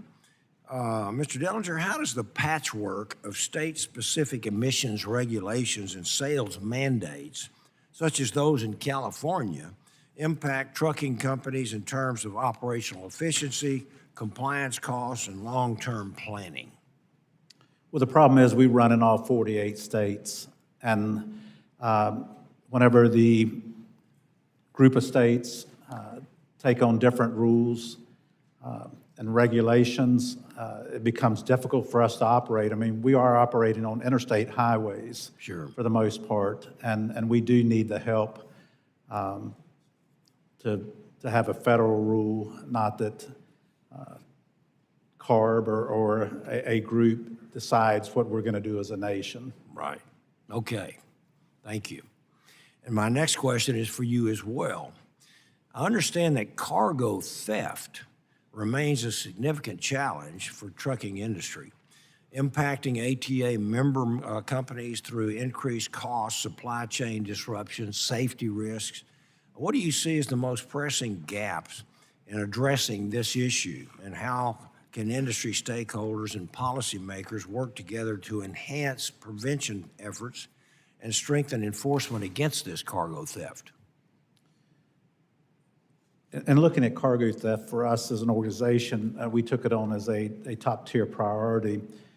Actually, last January at a meeting that took place, or actually early February, it's one of those things that in our industry, a lot of people did not discuss, did not share. So that's one of the negatives that you just didn't want to talk about, but it has become so prevalent that basically it is an issue that, you know, people are starting to recognize and have discussion. And yes, sir. Again, it's having maybe that central clearinghouse that's, you know, looking at all these thefts. I mean, we're not talking about a theft of a piece off a trailer. We're talking about the theft of an entire load. Right. You know, this was something that was, again, prevalent years ago in the tobacco industry for the finished product or maybe the electronic issue. But it's got to the point, I mean, they're even still in roll stock paper. I mean, just, I don't know if they don't know what's on the trailer and just load, you know, just pick it up and go with it, but household goods, I mean, when I say goods, I'm not speaking of household furniture, I'm speaking of toilet paper, paper towels. I mean, those are big That's commodities. desperation. Yeah. Maybe that's desperation. Well, yes. Okay, well, thank you very much. And then my next question is for Ms. Kavinoky. Yes, ma'am. I represent the Port of Houston, where Vulcan Materials does quite a bit of business, and so we're very familiar with your company. Congress should be in the business of supporting our industry partners and not stepping on their toes. I'm sure you would agree with that. Can you talk a little bit about how Congress can be a good partner, a better partner, if you will, in supporting the aggregates industry? We have been very fortunate to have a good partner in Congress for the aggregates industry, whether that is access to aggregates, something called the ROCKS Act that, of course, we have many of you who have supported, assistance at the local level in ensuring that there is support for quarries in the places or distribution yards, as in Houston, in the place that we need them. And of course, we have enjoyed the support of many of the members of this committee as Vulcan Materials Company with our issue with Mexico and the illegal shutdown of our operations there. I think the aggregates industry overall knows, though, that the biggest priority here is that long-term, predictable, on-time transportation bill. That's the best way you can support us. Yes, ma'am. And then finally, do you have any thoughts on how Congress should be streamlining the permitting process? Permits are one of the biggest problems across the broad spectrum of our bureaucracy. And so would you like to chime in and just have a few words about how maybe we could streamline that process? Sure, and understand, and this allows me to add on, Chairman Rouser, to what I said to you. So our production and delivery is principally affected by state and local laws. But with regard to speeding transportation project delivery, we do, in addition to the full implementation of one federal decision and the analysis of federal permit agency timelines, I think there are a couple specifics to look at. One is expanding categorical exclusions, and the second is granting greater flexibility around utility relocation. That can also help in speeding project development and delivery. Okay, thank you very much, and I yield back, Mr. Chairman. Ms. Sykes. Thank you, Mr. Chair, and thank you, Ranking Member Norton, for holding this hearing today, kicking us off for the 119th Congress for the subcommittee. I appreciate your leadership and looking forward to getting to work, especially as we have a lot of great opportunities this year. Thanks to the passage of the bipartisan infrastructure law in 2021, communities from coast to coast will see about $1.2 trillion in local investments to improve the reliability, resilience and efficiency of America's infrastructure over the next 10 years, and Americans are already seeing these tangible differences, including improved roads, bridges, transit systems, airports, waterways, and environmental infrastructure. In Ohio, for example, which is home to the nation's 5th largest interstate system that spans over 8,000 lane miles. We have 19,000 center lane miles. The bipartisan infrastructure law is awarded 27 grants amounting to about $1.3 billion with a B funding to improve our state's roads and bridges, with more than 6.6 committed to our state, which we are very much looking forward to expending and using. And I'd like to turn your attention to Ohio's 13th district, which is where I represent. We've seen over $176 million of investments to create jobs and promote clean, green, safe, more accessible transportation for my constituents and business communities all over. But one of the things that is really important as we are discussing these investments is that they're not just play dollars that we just talk about, and as we are building, literally building our communities, and we're talking about how we're increasing our economic opportunities. I know people in my community get really frustrated when they see detours and barrels, but barrels means jobs. They mean that, I like to say each barrel means a job for someone in this community, that they're investing those resources back into Ohio 13 and across our entire state.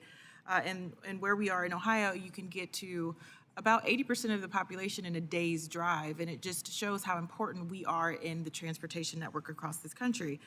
So knowing that to be the case, and talking about that job specifically, I want to turn my attention to you, Mr. Colvin, because the prevailing wage is an important part of ensuring that the folks who are working on these projects are being paid livable wages and that they can actually sustain themselves and their families. Can you talk a little bit about the members who you represent and why the prevailing wage, the Davis-Bacon standards, are so important to you in our communities? Yeah, I mean, I think in addition to what you were saying, it guarantees a quality of work that, that they know that there will be high standards for workforce training for those workers, and that the delivered product is going to be better and delivered on time. And, I think beyond Davis-Bacon, looking at other labor workforce protections that are built into our surface transportation programs, it's sort of a promise that the people who are delivering these assets that we're investing in, should be paid fairly and should be able to afford a middle-class lifestyle and not have it be, low wages and undercutting workers as the goal for how we build out our infrastructure. And thank you for saying that. And even before we get to the point where we have someone on a job site, we have to train them. We have to recruit them into these apprenticeship programs. And I hear from literally every industry I meet with, they have a hard time recruiting and retaining employees. What are some of the things that we could do to help ensure that we have a reliable, well-trained, skilled workforce prepared to take these jobs on as we continue to expend these dollars across the country? Yeah, I mean, I think, there was flexibility for funding in the IIJA to go towards workforce recruitment. I think the challenge there is that, if a state DOT is looking at capital expenditures or recruiting with that money, I think, the capital is going to win probably most of the time. So I think, we do have to be more creative about how we recruit, where we recruit from, and I think, that is an outstanding challenge, and it's beyond just construction. State DOTs. Earlier, I mentioned transit agencies had a huge sort of impending cliff of their workforce. So, we do I think have a good argument to make that these are good jobs with good benefits. Again, the challenge is ensuring that is prioritized by state DOTs, prioritized by transit agencies, and in many cases that's just poor management or a lack of forward thinking. Thank you. Thank you, Mr. Chair. I yield back. Mr. Westerman. Thank you, Mr. Chair. Thank you to the witnesses for being here today.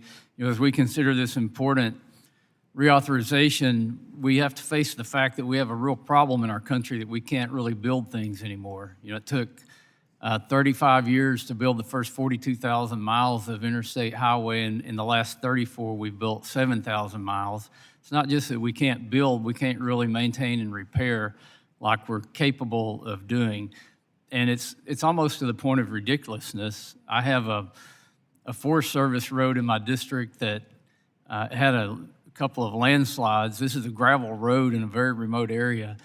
And so far, there's been $6 million of grants awarded to fix the road, but the timeline is maybe 6 years. And to tell you the truth, nobody really knows who's on first and who's on second and how this is going to get done. And we can do much better than that as a country. And we know that time is money. These delays cost things. Mr. Dellinger, you know, as a user of the highway system, I think you said it in your testimony, $109 billion a year in delays and burning something like $6.4 billion of fuel sitting in delays. We see those kinds of costs. But then, Mr. Tymon, in your testimony, you showed a graph on the IIJA funding, which ranges from about $70 to $80 billion a year over a 5-year period. And it's the $80 billion in 2026 is going to have $40 billion of purchasing power. Also in your testimony, you showed where it takes 6 or 7.6 years to get through the NEPA process. We've got to do better than that for the American people and for everybody paying taxes and everybody that's using our roadways. Mr. Tymon, what can we do to allow state transportation departments to do what they do and build roads and do it in a timely manner? Well, thank you for that question. I think that this has been an issue that Congress has been struggling with for decades now, really. I think that people on both sides of the aisle agree that we need to do more to streamline the project delivery process. As was mentioned, there was one federal decision provision that was provided in IIJA. It has not been fully implemented as Congress intended by the previous administration. We're hopeful that incoming administration, the Trump administration, will embrace the one federal decision and the intent behind the timelines associated with that provision and implement it in the way that Congress intended. Some other ideas is, as I mentioned, in Georgia, they've decided to co-locate and collaborate federal resource agencies together in one interagency office to help make sure that everybody's working on a project in the most efficient way. Trying to find ways to consolidate duplicative permits and reviews overseen by Coast Guard and Army Corps of Engineers and the National Marine Fisheries Services and U.S. Fish and Wildlife Services, making sure that those things are happening concurrently, and that if there are duplicative permits by multiple resource agencies, there's only one that you need to do as opposed to the same one over and over again for different resource agencies. So those are just a few. Yeah, there's a project that should have been done in my district many, many years ago. It's Interstate 49 that goes from New Orleans up to Kansas City and provides interstate highway. But the section in Arkansas is kind of the missing link to finishing that project. I did some research. Here's the environmental impact statement from 1997. This is the executive summary that's 37 pages long. The actual EIS is 566 pages long, and the Arkansas Department of Transportation tells me they have to go back and redo the whole thing before they could do that project if they were to get funding for it. I want to ask everybody on the panel, is reforming NEPA critical to getting more for our infrastructure dollars?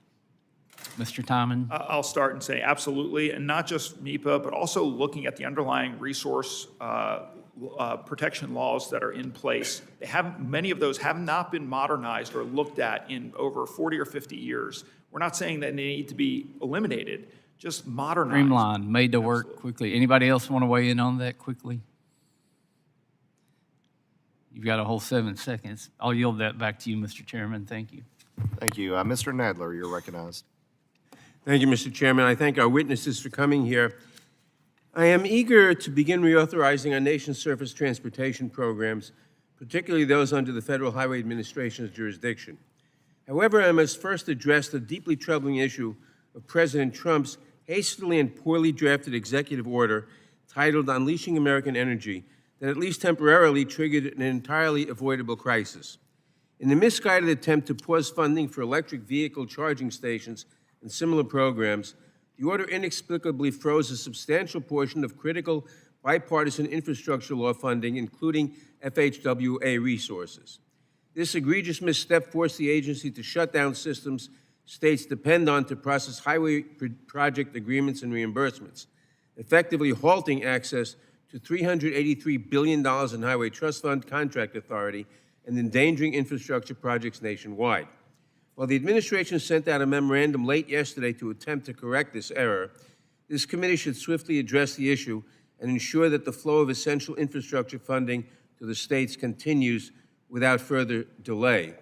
Mr. Tymon, in your testimony, you emphasized the importance of stable federal funding for state DOTs. Could you elaborate on the potential impacts of any funding pause on project timelines, costs, and state DOTs' ability to effectively leverage federal funds? Well, thank you for that question.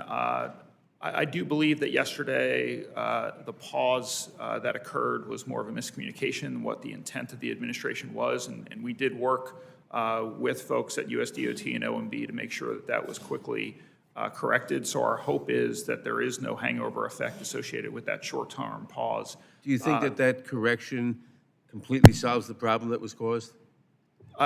My hope is that it did, but before close of business yesterday, we did have assurances from USDOT that the flow of federal dollars to states for the vast majority of the programs authorized under IIJA would continue as normal. So I don't believe there was much of an impact, if any, to reimbursements for states.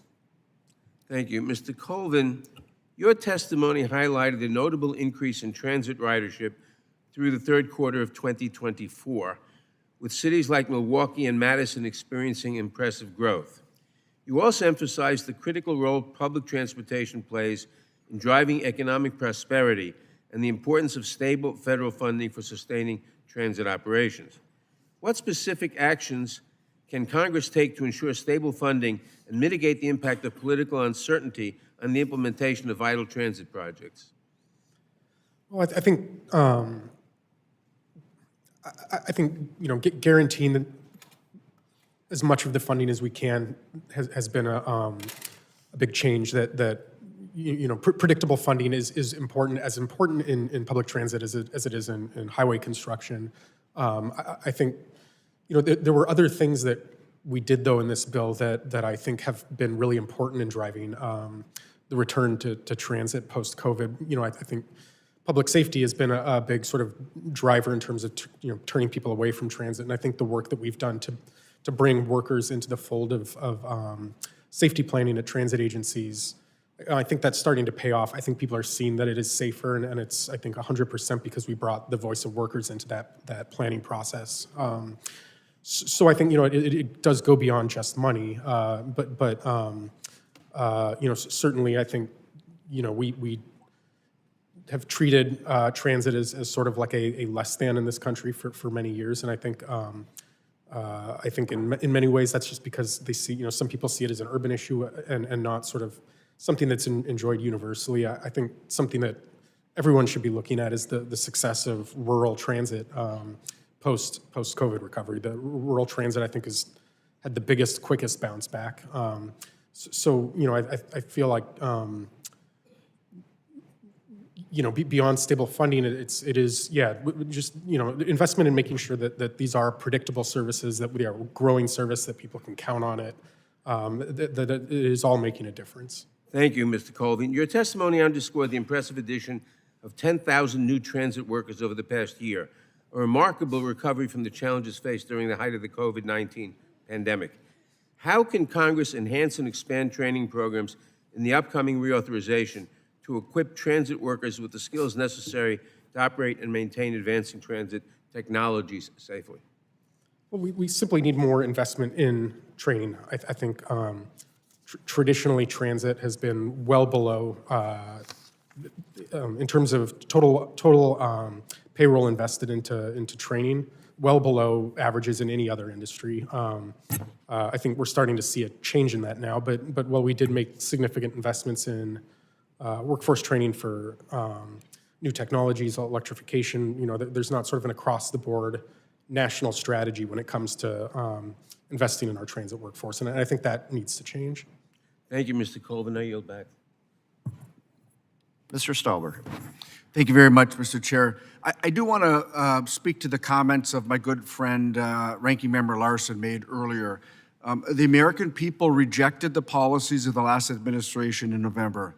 It is absolutely the Trump administration's prerogative to review the policies and programs of the last administration to ensure taxpayer dollars are being used effectively and responsibly. Projects like roads, bridges, and airports will certainly align with these principles. But when we talk about $7.4 billion of American taxpayer money going to build charging stations with the Buy American provisions removed, and 11 have been built in the last 3 years, that's what this administration will be reviewing. We do need to stop wasting money on many ineffective projects and reinvest in hard infrastructure that makes the American public, traveling public, make it safer and better for them. $7.4 billion, 11 charging stations. Mr. Tymon, thanks for your service. You've been around a long time, and I read your bio, and thanks for putting in the time. I appreciate that. In 2007, the I-35 bridge collapsed in downtown Minneapolis. Can anybody tell me how long it took to replace that bridge? It's 10 lanes right now. 13 months, okay? So my colleague from Arkansas, Bruce Westerman, talked about the NEPA process. That bridge went down. We needed safe transportation across the river.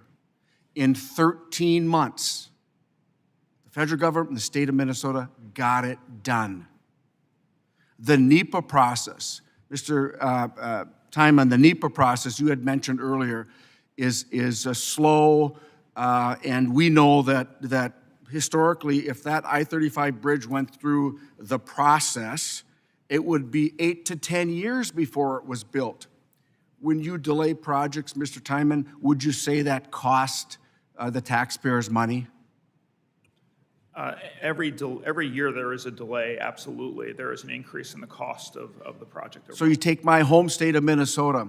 When freeze-up happens, it's hard to build in December. You can't. So it stops December, and it doesn't come, you can't start building till the May, the road restrictions are off. So we've lost 5+ months already. Every delay of NEPA, the redundancy, the duplication of federal resources and state resources.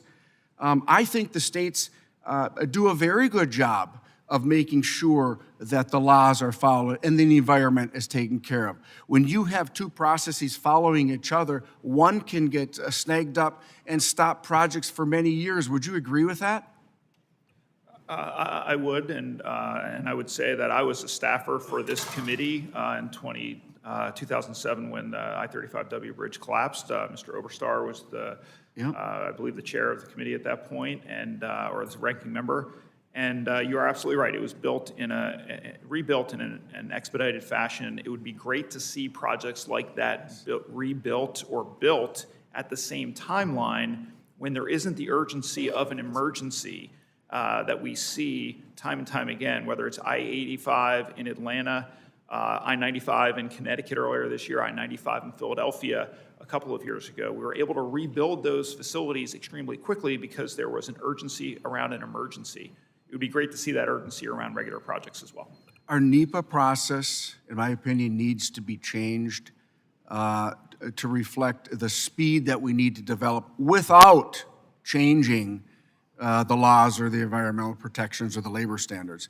And I think that permitting, when we talk about permitting reform, these are projects that are going to save the American taxpayer. Our small communities oftentimes can't afford the delay. to be able to wait 2 or 3 years, because it's just additional money. And then when you ask our cities and towns to pay for it because of the unnecessary delays, what do? They have to go to their local taxpayers. It's simply unacceptable. And Mr. Tymon, it's a breath of fresh air to hear you talk about the need for reform and the need to do these projects in a timely fashion, because it's going to save the American taxpayer money. And Mr. Chair, I yield back. Ms. McDonald-Rivet, you're recognized.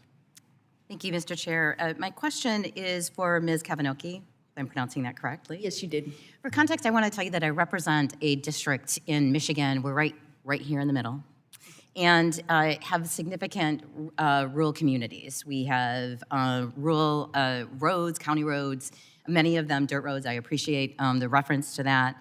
But we know with the severe weather events that are increasing around our road maintenance costs across Michigan, considering the IIJ's limitations in addressing inflation and rising construction costs, which I hear about all the time, what reforms to federal funding programs would you suggest are needed to help rural communities like the ones in my district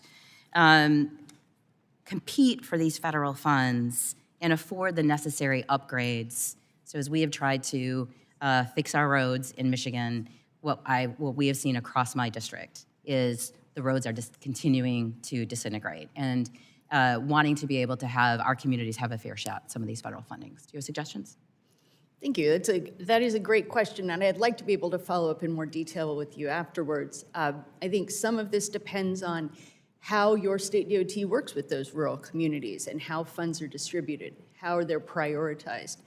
The planning process, at least as I understand it on its face, should actually be taking care of that and getting those dollars to those needs.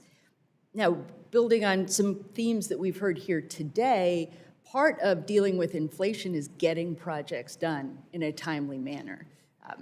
Project today is going to cost a whole lot more in the years to come, and so being able to speed that project delivery along is going to be significant, I think, to those areas. Completely agree. But as we think about, and what we have seen historically is, as construction costs go up and dollars don't go as far, we end up seeing, and Mr. Tymon, perhaps you can respond to this as well, that the communities like the ones in my district are left behind as larger municipalities get dollars to, and more populated areas of the state get those dollars, right? So we never seem to get to the front of the line, and I'm wondering what safeguards can be put in place. So I do think that both the metropolitan planning and the statewide planning process are meant to address the needs of communities across the entire state, including rural areas. But you're absolutely right that there are certain instances where, say, a project has been planned to move forward, the cost, and even if there was funding identified for it, either at the local level or at the state level, and then it takes 2 or 3 years longer to do that project, well, the cost is increased from what the original estimate is. And oftentimes that means that the local community is left holding the bag and trying to have to make up the difference. So I know that state DOTs across the country are struggling with that. I know that even discretionary grant recipients under the IIJA who put in an application for, say, one of those programs 2 or 3 years ago, assuming that the cost is a certain amount, well, when they finally get that grant and sign an agreement 2 or 3 years later, the cost may have increased 20 or 30%. And maybe they've been successful in getting the federal grant, but now they have to make up that difference of the increase of 20 or 30%. And that's hard to do for localities who don't have necessarily a revenue source that's available to dedicate to that cost increase. I think you're exactly right. I live in a community, represent a community that was responsible for the repair of 2 bridges that just disintegrated at a rate that wasn't keeping time with the funding that was coming, and ended up with repair costs that were more than 4 times their entire annual budgets, right? This is something that we hear all across my district. Thank you very much. I yield the rest of my time. Mr. Johnson is now recognized. Thank you very much. Clearly, when we're talking about the surface transportation bill, it's a good reminder about the interconnectedness of these assets. We're not talking about 50 different state systems. We're really talking about one national system. That's what can be a little frustrating about the donor-donee conversations sometimes we have. The idea that some states are subsidizing others. I mean, the reality is that when you look at the South Dakota truck traffic, 60% of it neither originates nor terminates in South Dakota. This is really about one country making sure that we can access national and global markets. But it's not just about the money. It's also about sometimes regulatory roadblocks that we have in place that make it harder for people to be able to get goods delivered. And so, Mr. Dellinger, as I shift to you, and I'm thinking about some of those really safe drivers we have who might be younger than 21, Congress has, in a couple of instances in recent years, had pilot projects where we want to try to make it easier for those young drivers to move from one state to the other. We know that 49 states and the District of Columbia allow CDLs for people who are younger than 21, and yet we don't allow nationally, outside of pilot programs, for younger drivers to be able to cross state lines. Mr. Dellinger, teach us a little bit. Is there any evidence that suggests an otherwise safe 20-year-old driver shouldn't be able to cross state lines and have that CDL be effective? Well, as you mentioned, 49 states do recognize intra-state driving for under 21. You know, I mentioned earlier that the pilot program was a bit flawed to begin with, and it got a late start, and a lot of carriers did not jump on board because of the confusion that existed early on.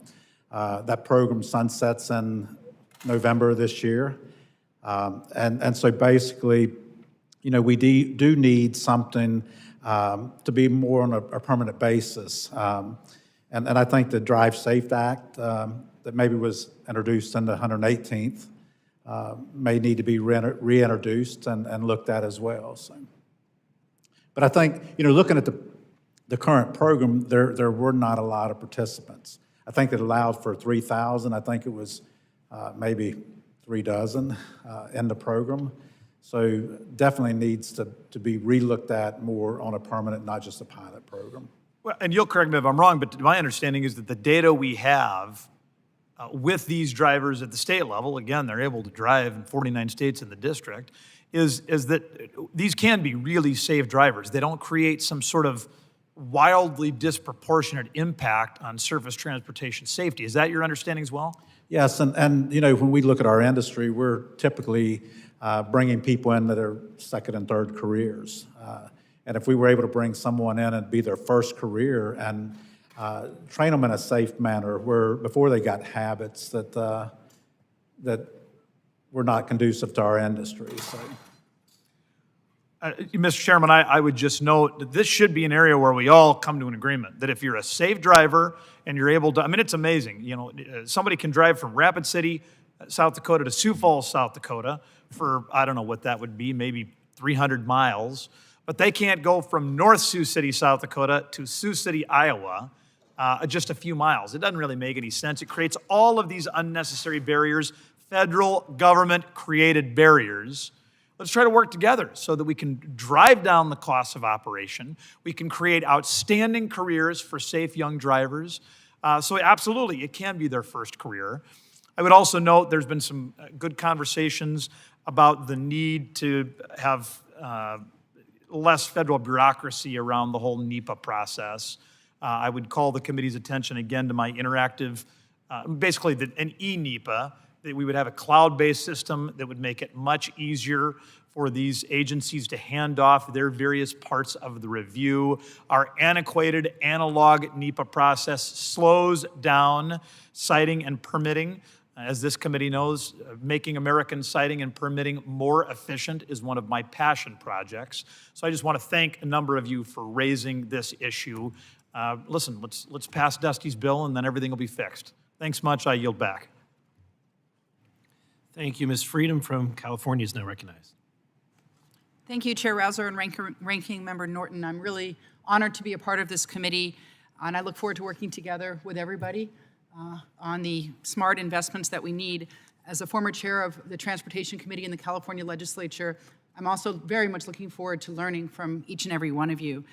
I do represent Los Angeles, which, as you all know, has been devastated over the last couple of weeks by wildfires. That's really permeating all of my thoughts right now, including how I think about transportation and the work of this committee. Those fires have taken at least 27 lives. They've destroyed over 15,000 structures, many of them primary homes for our families. And my thoughts, and I'm sure many of our thoughts, are with the people of Los Angeles right now. Over 60,000 people have applied for FEMA assistance at this point, and close to 200,000 people have been under evacuation orders, mandatory evacuation orders. And as we move into recovery, I think we all know that that recovery has to be very thoughtful.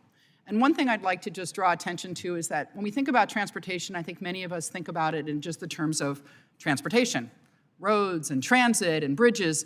But I also want to point out that I have thought for many years, and a lot of my work in the legislature in California has centered around the fact that transportation is also very linked, particularly in our urban areas, to building housing and to being able to build the housing that we need. If we don't fix transportation, you can't get people around their communities.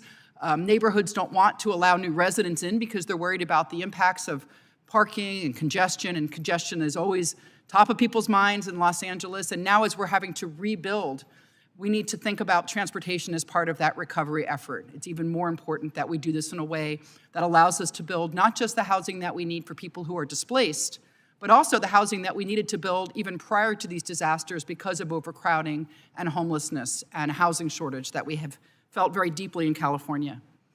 So first, I'd like to ask a question to Mr. Tymon, and I really appreciate all of the witnesses for being here today, and even despite the snowstorm. The bipartisan infrastructure law created several new formula programs, including the Promoting Resilient Operations for Transformative, Efficient, and Cost-Saving Transportation, which just happens to work out to be the project program. Amazing how that worked out. To help make surface transportation more resilient to natural hazards, including extreme weather events like we saw in Los Angeles. As my community looks to rebuild, I wonder if you can talk a little bit about how the state DOTs utilize the critical funding provided in the bipartisan infrastructure law to improve resiliency to natural disasters and the continued impact of global warming, and also if you could opine on what Los Angeles in particular should expect to see over the next coming months, over the next coming of years, due to that program. Well, thank you for that question. And first, let me just say that our thoughts and prayers are with the folks of California and specifically the Los Angeles area with the wildfires. I would say that that program in particular is really designed for state DOTs to be able to look at their infrastructure network and figure out where they need to build it in a more resilient manner so that it is hardened against the types of catastrophes that you're talking about, whether it's wildfires like you're seeing in California, or if it's the hurricanes that we saw earlier this fall that impacted Florida and Georgia and North Carolina and Tennessee and Kentucky and South Carolina. I mean, the impact that you have seen through those disasters demonstrates that we need to be able to look at our nation's infrastructure system and determine what are the most vulnerable assets within our transportation infrastructure inventory and figure out ways to build it up in a way so that it is better protected against those types of disasters that we've seen just in the last few months. Thank you. Turning to Mr. Colvin, I want to thank you for being here today. As you know, more than 80% of communities across the country are relying on trucks to serve their freight transportation needs, including Los Angeles, and we have several truck routes through my district as well, so we're very familiar with the needs of trucks to be able to operate efficiently and safely. Can you highlight areas where federal investment is needed to better serve, now I'm speaking to communities themselves, to help them get more of what they need in terms of goods moving in and out of their communities and to do so more safely? Sorry, that was directed? Well, whoever would like to speak, actually. I think Mr. Dellinger, maybe you're better suited to this. And would you repeat that? I'm sorry, because I thought you were directing that to Mr. Sorry, you're right. I did say that because I'm thinking, of labor as well as being key partners in the safety conversation. But just, for communities that are relying on trucking and communities that are impacted by freight routes that go through communities, what you would like to see from the federal government in terms of investments to make people's lives better in these communities? Well, probably the simple and the short answer is that basically the roads and the bridges are our working space, and investment in that physical working space is what we really need. Right, and in terms of safety for drivers, is there anything that you think the federal government could be doing better to support the people who are driving these trucks? Yeah, I mean, I'm going to pivot a little on that, but I think, NHTSA just put out 280-something page NPRM on automation and automated vehicles, and really turned over the reins to both commercial and non-commercial entities, just sort of self-describe what they think is safe, and then whether or not they abide by that. I think the NPRM doesn't really offer a lot of guidance. So I think rather than spending time sort of noodling around with technology, they ought to really be focused on doing their core safety role over there. And I think what we saw in San Francisco with these vehicles hitting or almost hitting commercial and non-commercial vehicles on a fairly regular basis, we're going to see a massive expansion of that across the entire country. That will affect all road users, including those working in transportation. Sure, so the The transport... gentlelady's time has expired. Oh, thank you. Now recognize the gentleman from Utah, Mr. Owens. Thank you so much. Mr. Dellinger, in your testimony, you paint the picture of a workforce shortage in the trucking industry. Much of my passion is work with Congress surrounding opening pathways for careers in industries like yours beyond the traditional educational system. In your opinion, do you think addressing the gap in the trucking workforce would help in addressing the shortfalls in the Highway Trust Fund and other service transportation programs? What would that look like if it is the case? One of the things, everyone does not have to go to a four-year college. And basically, what we need support is for the vocational schools, for the driver training, for the tech training, the mechanics, the techs, training to look at, federal dollars like the 529 that can be used for college to be able to be used for vocational schools as well. That would be one of the first steps. Okay. And one of my top priorities is to bridge the gap between prospective young people to industries like yours earlier before they go into thousands of dollars in debt. Through your experience in leading a company, what would be the most helpful way for Congress to expand the career pathways into the trucking industry? Is there a way to unite these concepts with the surface transportation programs? I think, again, looking at the Driver Safe Act definitely would be of interest to us to get young people in, and also looking at federal dollars for training. Well, just know you have an advocate on our education workforce. We have tremendous talents. We need to make sure they're tied into some great careers, and opportunities. So just know we'll be working with you on that. Thank you, and I'll yield back. Now recognize the gentlelady from New York, Ms. Gillen. Thank you, Mr. Chairman, and thank you, Ranking Member Holmes-Norton. I'm looking forward to working with you and the members of the subcommittee on a bipartisan basis to advance critical surface transportation reauthorization this Congress. And thank you to all the witnesses joining us today. Mr. Colvin, a report this month from TRIP, which is a national transportation research nonprofit, found that poor roads in New York, in the New York metropolitan area, including Long Island, where I represent, cost to drivers is nearly $3,500 each year. Mr. Chairman, I ask unanimous consent to submit a copy of the TRIP report and an article in our local paper, Newsday, into the record. Without objection. Mr. Colvin, even with critical investments from the bipartisan infrastructure law, too many of our roads, up to 30% in the New York metropolitan area, remain in poor condition, harming my constituents and our economy. What are some of the ways that you believe Congress can ensure the upcoming surface transportation bill goes further towards improving our roads and reducing our costs for drivers? I think a lot of it is just a question of resources. I think there was a comment made at the outset of the hearing that it's sort of not an endless checkbook, but I think the this is not money that we are putting into reams of paper. These are actual investments that have demonstrable returns, and I think we ought to treat it like that. So if it requires that we spend more money, we should spend more money. It is an investment in this country, and we ought to be focused on that. Thank you.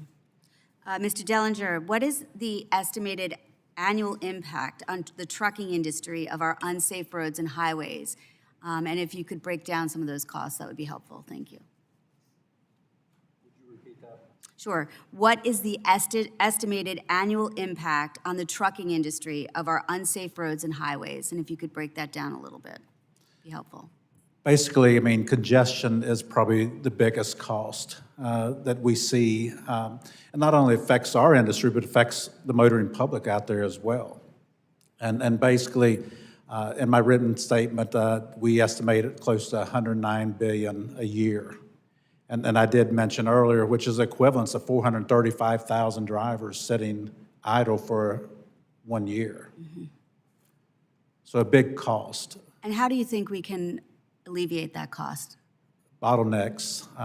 I know ATRI, which is American Transportation Research Institute, each year publishes the top 100 bottlenecks, and I think it is distributed to this committee, and putting efforts as we choose projects on those bottlenecks. Okay, thank you, sir. Mr. Colvin, just back again to the TRIP report. It also found that costs from inflation have eroded up to $1.2 billion worth of core construction funding over the past 5 years. Would you agree that Congress needs to increase, I think you already actually answered this, the overall funding for our highway programs to help account for the increased cost of materials and labor? Yeah, I mean, absolutely. And one thing I would also encourage is, people talk about the IIJA as a trillion-plus program. The amount of money that actually went towards the surface transportation reauthorization portion of that, it wasn't, it was significant, but I think we need to spend the amount of money that it takes to keep our systems in a state of good repair and to keep up with demand on them. So yeah, absolutely. Thank you. I yield back. Thank you. The chair, I now recognize myself for 5 minutes. Mr. Tymon, according to the latest American Society of Civil Engineers, they had a report card that the nation's overall infrastructure grade was a C, actually C minus. Do you believe that this accurately reflects the state of our infrastructure today? I think that assessment is a good approximation of the totality of the infrastructure network. Can you shed light on why you think that?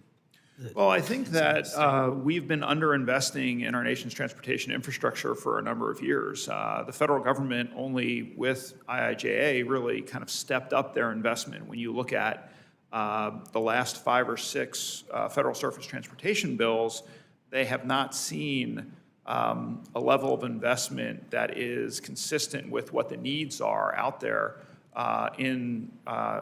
within our nation. So, going all the way back to maybe ICE-T and T21, you saw fairly significant increases. Safety-Lou, smaller percentage increase. MAP 21, smaller percentage. The FAST Act, and then this last bill did provide a significant increase in investment of our nation's infrastructure. But I would say that what we've said is kind of the bread and butter of the surface transportation programs are the highway formula dollars that go back to states.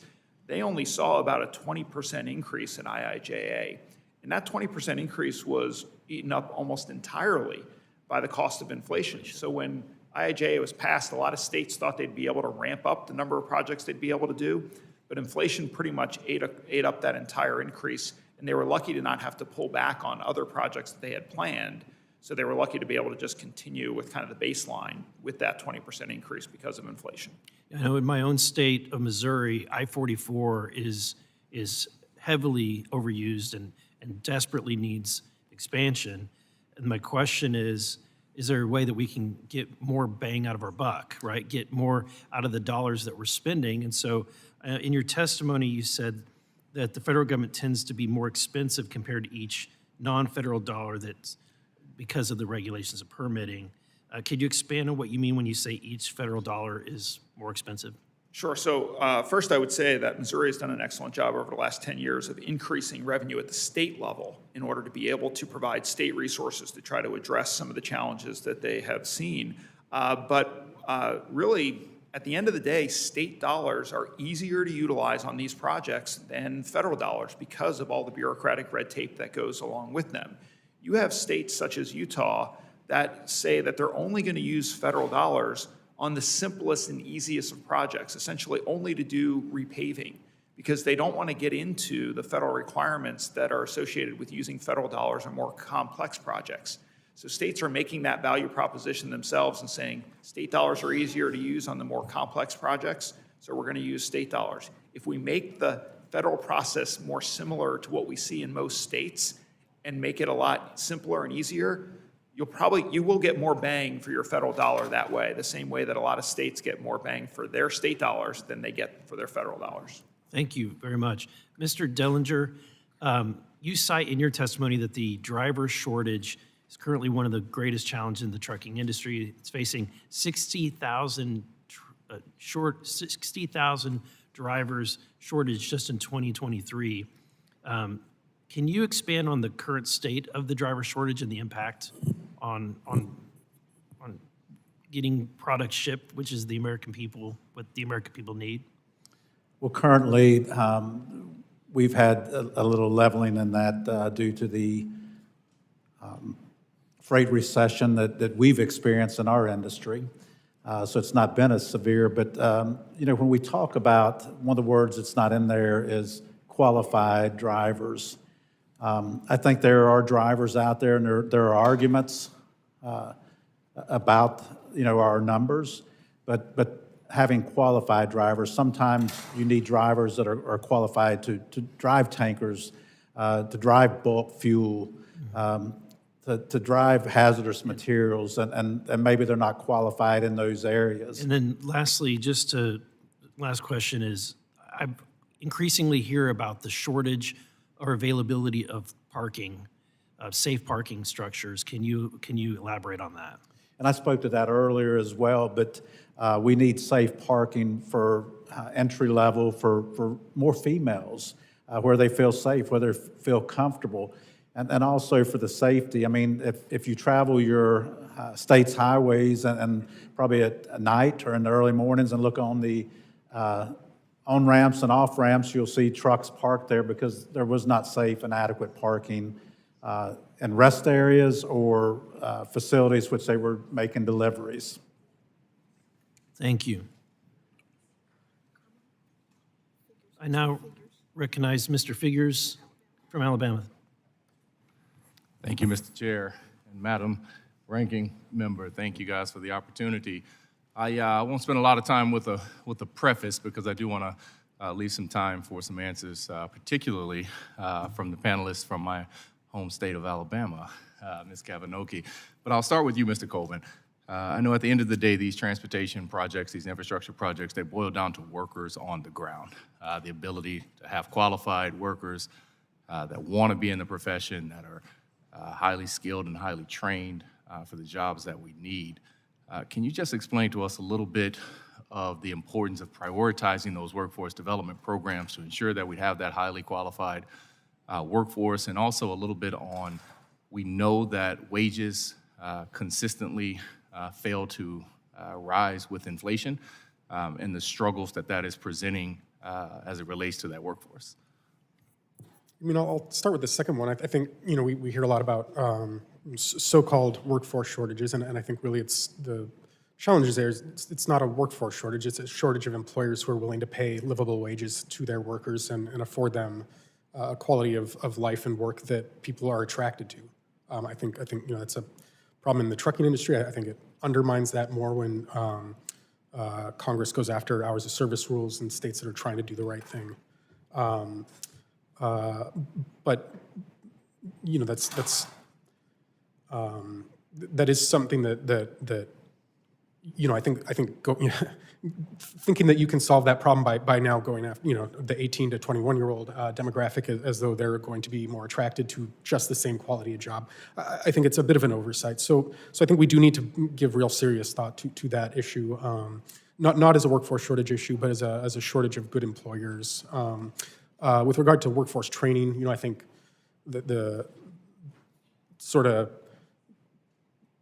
the benefit that we all enjoyed of massive increases in funding from the IIJA, it does create a problem that you're suddenly increasing spending by a huge amount, and you do need to prepare a workforce for that. So, to the extent that there's a gap there, I think the best thing we can do going forward is keep sustained higher levels of spending to meet the actual demand on our systems and have a predictable pipeline of workers as well. And Ms. Kavinoky, you, or Vulcan rather, is currently in the midst of a very somewhat unique, but certainly sincere dispute with the Mexican government that is having a direct impact on transportation and infrastructure projects here in the United States. Can you give us a little bit more context, educate some of us who don't know about this issue, and sort of update those of us who are aware of this issue on what's going on there? Sure, thank you, and thank you for the opportunity to do that because it really brings together multiple issues related to surface transportation. Rock only is where rock is, right? So there are a lot of areas of this country, coastally, all up the West Coast, across the Gulf Coast, where there's no indigenous rock to quarry. You got to get the rock there somehow. The most efficient way to do that, the most cost-effective way to do that is by blue water vessel. Otherwise, you've got to put it on rail, move it longer distances. So in 1986, Vulcan embarked on a project in Playa del Carmen, Mexico, which was then a fishing village with no telephones, no roads, no infrastructure, to create a limestone quarry that would supply now 14 ports that stretch from Texas up into South Carolina. And we really appreciate that this committee and others saw fit to create the exemption in Buy America for aggregates and cementitious materials for that. That was the critical reason for that exemption. You just can't get rock where it doesn't exist. Unfortunately, we have been embroiled in an issue directly with the Mexican government. The former president of Mexico directly ordered the shutdown of our operations in May of 2022. We still have 250 employees, Mexican nationals who we are paying, but we are not operating. Then, as he was on his way out the door, President López Obrador expropriated our property. And the new administration has doubled down on that expropriation. They have claimed that they're turning it into what they call a naturally protected area. To be clear, the only thing prohibited in this naturally protected area is quarrying and export through the only deep water port in the Yucatan Peninsula, which we built, developed, and operated. So we have issues related to national security, we have issues related to the supply of materials in the Gulf Coast, and certainly significant issues related to the treatment of U.S. companies investing abroad. Thank you. Thank you. The chair now recognizes the gentleman from North Carolina, Mr. McDowell. Thank you, Mr. Chairman, and thank you to the witnesses for being here to testify before the committee today. Not to pick favorites, but especially Mr. Dellinger, who's a fellow North Carolinian. It's good to see you here today, sir. Mr. Dellinger, in your testimony, you discuss how the poor condition of freight intermodal connectors across the country creates supply chain bottlenecks, and we've established that this is a massive driver of costs. Intermodal connectors are crucial last mile connectors between highways and ports and railroads and airports, yet the Federal Highway Administration rated over half of intermodal connectors as being mediocre or as being in mediocre or poor condition. You report that these roadways often get pushed to the back burner when funding decisions are made. So how do you make the case to local jurisdictions for prioritizing investment in freight intermodal connectors? And that is a difficult situation to actually work with the local municipalities or cities to do that. And it's very important that I think that the federal government gets involved in these connectors, these rail heads, these port heads as well, because that's places also that you will find a tremendous amount of congestion in as well. So why do you think that it's important to specifically set aside funding for these types of projects? For the flow of traffic, for the flow of commerce as well. So. Oh, yeah. So one of the surprising statistics in your testimony was the highway congestion added over $100 billion to the cost of freight transportation in 2022 alone due to idling trucks and slower traffic speeds.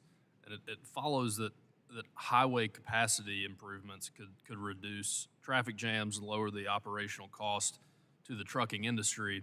Can you provide an example of a state or federal policy that discourages capacity improvements or downgraded a highway in the name of environmental justice? I cannot do that, no. So let's game out the costs and long-term effects that the California Air Resources Board emission standards would have on the trucking industry. Can you speak to that? Well, basically, a company our size does not have the resources to invest in, I'm going to say, what is new technology. We're game on doing and working, but we want proven technology, and right now EVs are not proven. Basically, we're in the long-haul business. We run from North Carolina to California, and the infrastructure is not there. And, we can fuel a truck in 15, 20 minutes and run 1,200, 1,500 miles. Whereas now, if you even had the network to do it and had to charge overnight to run 200 or 300 miles, what kind of disruption would that bring to the economy, the commerce as well? Sure. Mr. Chairman, I yield back. Thank you. The chair now recognizes the gentleman from California, Mr. Carbajal. Thank you, Mr. Chairman. Mr. Dellinger, what role do sustainable fuels such as renewable diesel and renewable natural gas play in reducing emissions in the near term, and how can Congress support their adoption? Well, basically, those are proven solutions in our industry with the combustible engines to be able to use renewable energies. And basically, they are cleaner. And right now, as I mentioned, that the EVs are technology that we're not there. We're nowhere near being close to operating that type of equipment in a long-haul environment.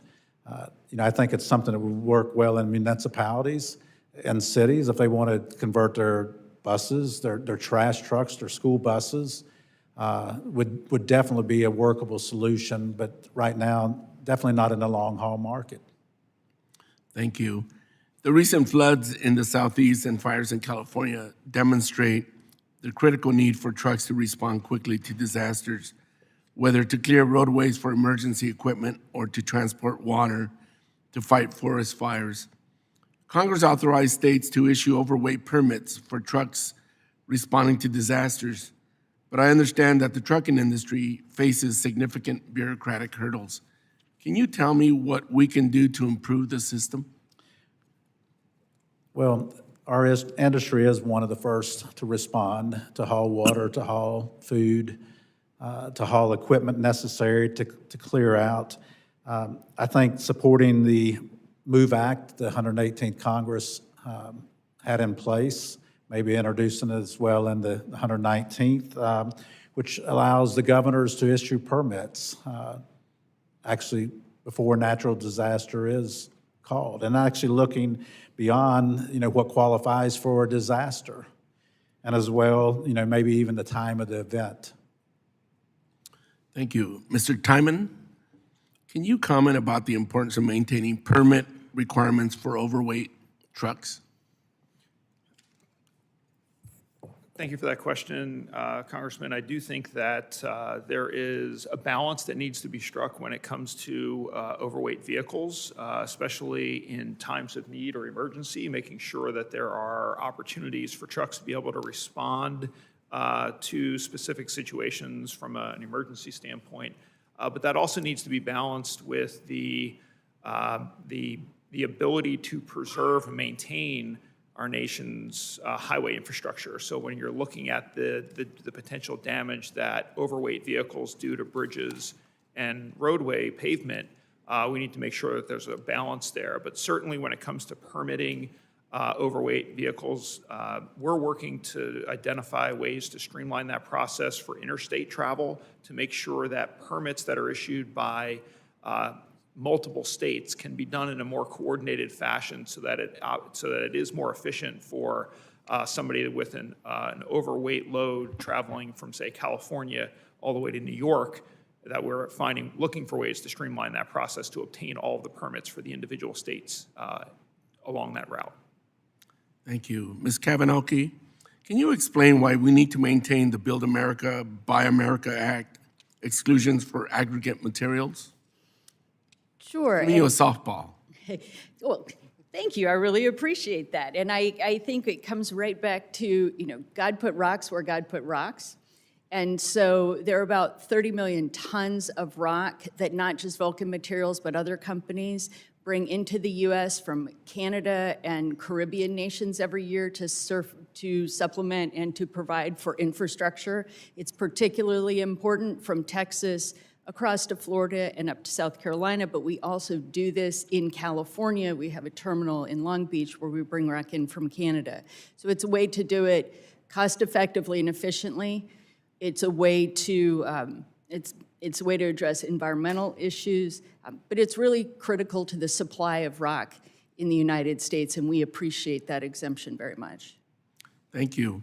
Ms. Kavinoky, is the federal aid highway program designed around multi-year apportion funding? And what provisions in Title 23 depend on states having multi-year funding? There's a tremendous amount of Title 23 that states are required to look on a year-over-year basis. For example, states have multi-year planning requirements. Even sometimes the simplest projects are going to take multiple years to get done. So the very nature of what is essentially a capital program requires that backdoor capital budget with contract authority in that multi-year program. Thank you. Mr. Chair, I yield back. I'm out of time. Mr. Taylor from Ohio. Thank you, Chairman Burleson and Ranking Member Norton, for holding this hearing today, and thank you to our... Pull that microphone a little closer to you, or it may not be on. It's lit up. Is it working? There you go. Okay, sorry about that. Thank you, Chairman Burleson and Ranking Member Norton, for holding this hearing today, and thank you to the witnesses for your testimony. As a third-generation business owner in the concrete industry, I know firsthand how important it is that our highways, roads, and bridges across the United States are safe for commuters, citizens, and businesses. With the upcoming Surface Transportation Reauthorization Bill, I want to ensure that we are passing common sense legislation that will fix our roads, ensure safety, and help the United States economy grow. Mr. Tymon, in your testimony, I was interested to read about Georgia's initiatives that ensured that electrical vehicles paid their fair share into the Highway Trust Fund. Specifically, you mentioned enacting an annual electric vehicle registration fee, establishing a heavy vehicle impact fee, and a kilowatt-hour fee for public electric vehicle charging. With 90% of total federal highway programs coming from the Highway Trust Fund, I find it absurd that those who choose to drive electric vehicles are not helping pay for the maintenance and upkeep on the roads that we all drive on, even as electric vehicles cause more wear and tear on our roads than gasoline and diesel-powered vehicles. Mr. Tymon, if Congress enacted Georgia's initiative on the federal level, would this help alleviate the Highway Trust Fund solvency issue? Well, thank you for that question, Congressman. I appreciate you pointing out what Georgia has done. And again, if Commissioner McMurray were here, he would, I think, be able to talk about the impact that it has had on revenue in Georgia specifically. Certainly, as electric vehicles grow as a percentage of the fleet in the future, we're going to need to find a way to have them pay into the system from a user fee standpoint. Right now, the Highway Trust Fund is supported primarily by the gas tax, which is a proxy for use on our nation's transportation system. And because electric vehicles do not obviously consume gas, they're not paying in. So I think there are a lot of states across the country that have enacted some type of a fee in order to approximate use of the system for electric vehicles. And I do think it's something that Congress should take a look at as they look at reauthorization for the next year, how electric vehicles could pay into the federal Highway Trust Fund. Thank you. Mr. Tymon, thank you for including in your testimony that it could cost up to $200,000 for local governments to develop a discretionary grant application. It's a very significant issue in my district. Most local cities and municipalities cannot spare $200,000 on a chance to receive federal funds to repair failing bridges, potholes, or even repaving a road that has become undrivable. Even worse, according to your testimony, it took the city of Athens, Georgia, 2 years to receive funding after it was awarded to them. 2 years is unacceptable to rural communities who drastically need funding to repair or build infrastructure. I'll open this question up to the whole panel. What specific actions need to be taken by Congress to ensure awardees receive their funds in under a year, especially our rural communities that cannot afford a full-time grant writer? Well, I do think that one way to do that is to streamline the process at the federal level. Right now, as you mentioned, there's just a lot of bureaucratic red tape that happens at USDOT and FHWA to provide that funding and get a grant agreement, especially with a locality. State DOTs are used to dealing with federal dollars. They have an established relationship with the Federal Highway Administration. Those grants can absolutely be expedited if they treat them like they do formula dollars and just assume that states are able to administer that the way they're able to administer over $40 billion of formula dollars in a year. So I do think there are ways to streamline this by just addressing the bureaucratic red tape that exists in the discretionary programs. Any other witnesses want to weigh in on that one? Okay. And just, since I have a couple seconds left, when we talked about the fees for the electric vehicles, in your experience, how comparable are they to what you get from say, a diesel truck for their use of the highway in a year? Well, it does vary from state to state, but most states have tried to set the fees for passenger vehicles equivalent to what a passenger vehicle would pay in gas tax over the course of that year, so that it is essentially a fair treatment of electric vehicles comparable to what vehicles that are powered by internal combustion engines. Thank you very much. Mr. Chairman, I yield back. Mr. Stanton, you're recognized. Thank you very much, Mr. Chairman, and thank you for the witnesses for being here at this important hearing. I have dedicated my career to infrastructure investment. As my previous job, mayor of Phoenix, I oversaw the largest investment in infrastructure to date in Arizona, a 35-year, $32 billion transportation infrastructure plan expanding light rail, bus routes, road maintenance and repairs, bikeability and walkability as well, generating millions and millions of dollars for Arizona. Infrastructure investment is some of the smartest ways to spend taxpayer dollars. Investment in transportation is investment in our economy, investment in our workforce. So you can imagine my concern when I read Section 7 of President Trump's executive order unleashing American energy issued January 20th. The EO had broad language. Taken at face value, it could put the bipartisan infrastructure law dollars at risk. Last night, I sent a letter to the acting secretary of the Department of Transportation asking for immediate clarification. Without clarification, we do not know the true impact of this order, what it means for ongoing funding of bipartisan infrastructure law dollars. I saw this morning the White House put out a memorandum to clarify that the agency, quote, heads may disperse funds as they deem necessary after consulting with the Office of Management and Budget. That provided some clarification, but not enough.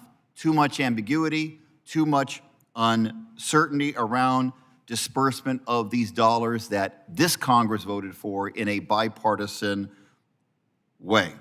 And that uncertainty, that ambiguity is unacceptable to the people on this committee, and it's unacceptable to the American people. Right now, back home in Arizona, construction crews are working to widen I-10 south of Phoenix with the promise of $95 million in federal funding.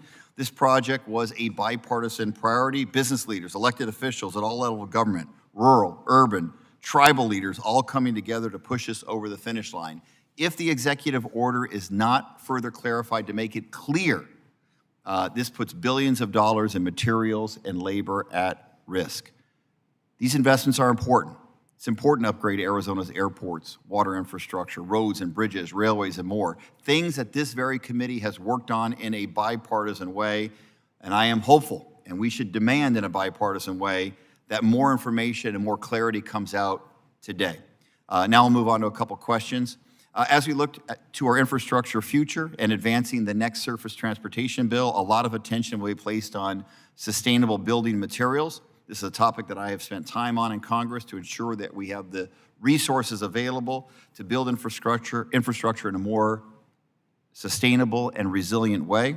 In fact, the ROCKS Act that was folded into the bipartisan infrastructure law specifically directs a working group in the Federal Highway Administration to study and use aggregates and recommended practices and policies to ensure continued access to this important resource for growing communities. Vulcan is one of our largest material providers in Arizona and will have a key role in delivering this future. Ms. Kavinoky, could you describe some of the efforts underway by Vulcan and the aggregates industry to deliver sustainable materials to market? Certainly. Sustainability for Vulcan has long been a part of what we do. When you operate in people's backyards, you've got to do it well. And so our commitments to people, safety and health, communities, environmental stewardship are built into everything we do. And that's reflected in our products.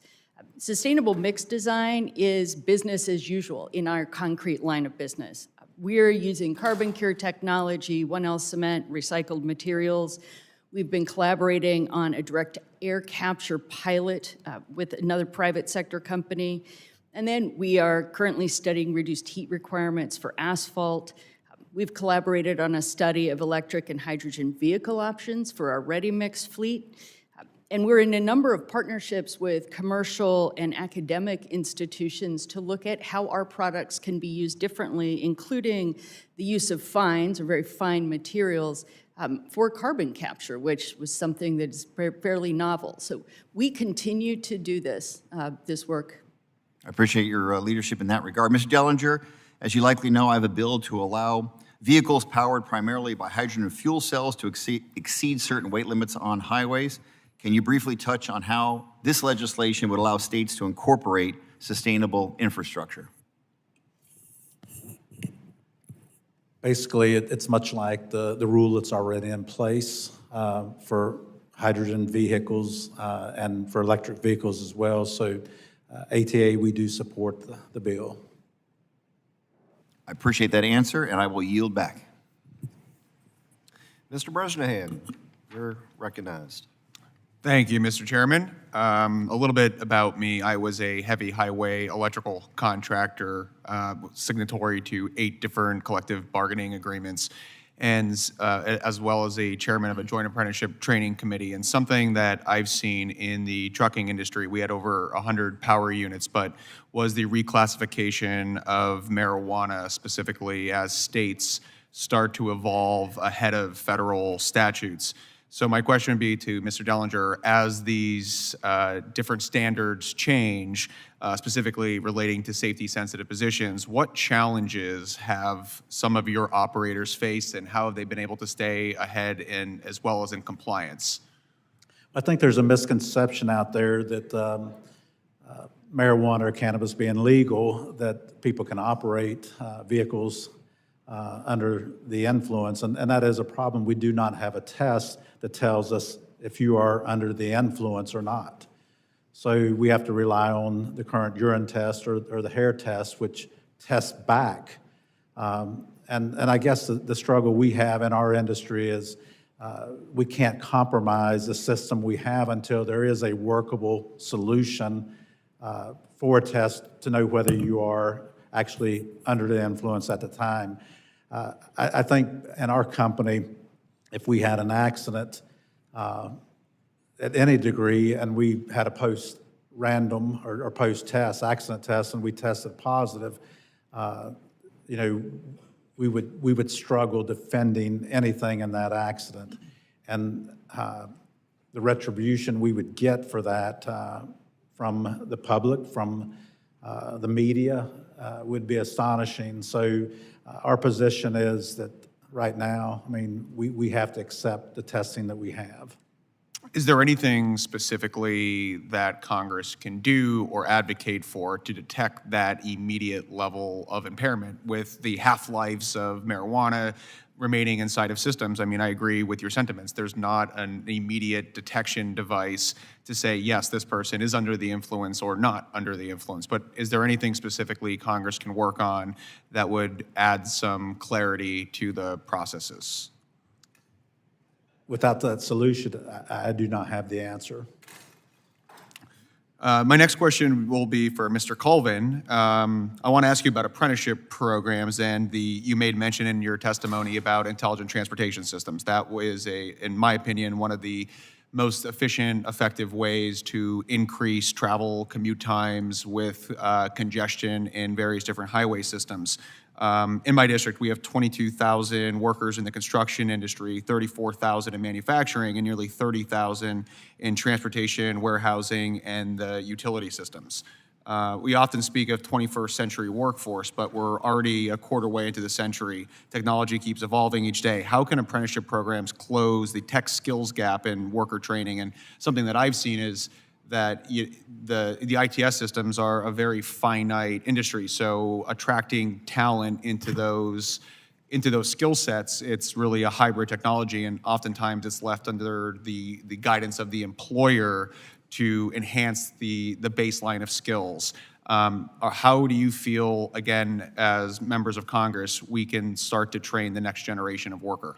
So I think one of the big problems that we've identified is that we simply aren't collecting good statistical data on what those jobs are going to look like, what the impact of new technologies is on the workforce. And as maybe 5 years ago, the Bureau of Labor Statistics put out a pretty comprehensive report on how they could improve that and the real failures of their current ways of measuring the impacts of technology could be improved to actually sort of quantify what the impacts of these are and help us sort of measure them and anticipate them. And you know, I think there's a lot of folks who think labor's, stands in the way of these technologies. I don't think that could be further from the truth. We want to just be very involved in the conversations about how they're implemented. But if we can't track that, if the industry can't track that, and we're just sort of responding on an ad hoc basis, we're constantly behind the game. And I think that does, it impacts jobs, it impacts our economy. So I would strongly advise looking at the foundational pieces of this. The data collection and evaluation is really important here. Thank you. I yield back. Mr. Moulton.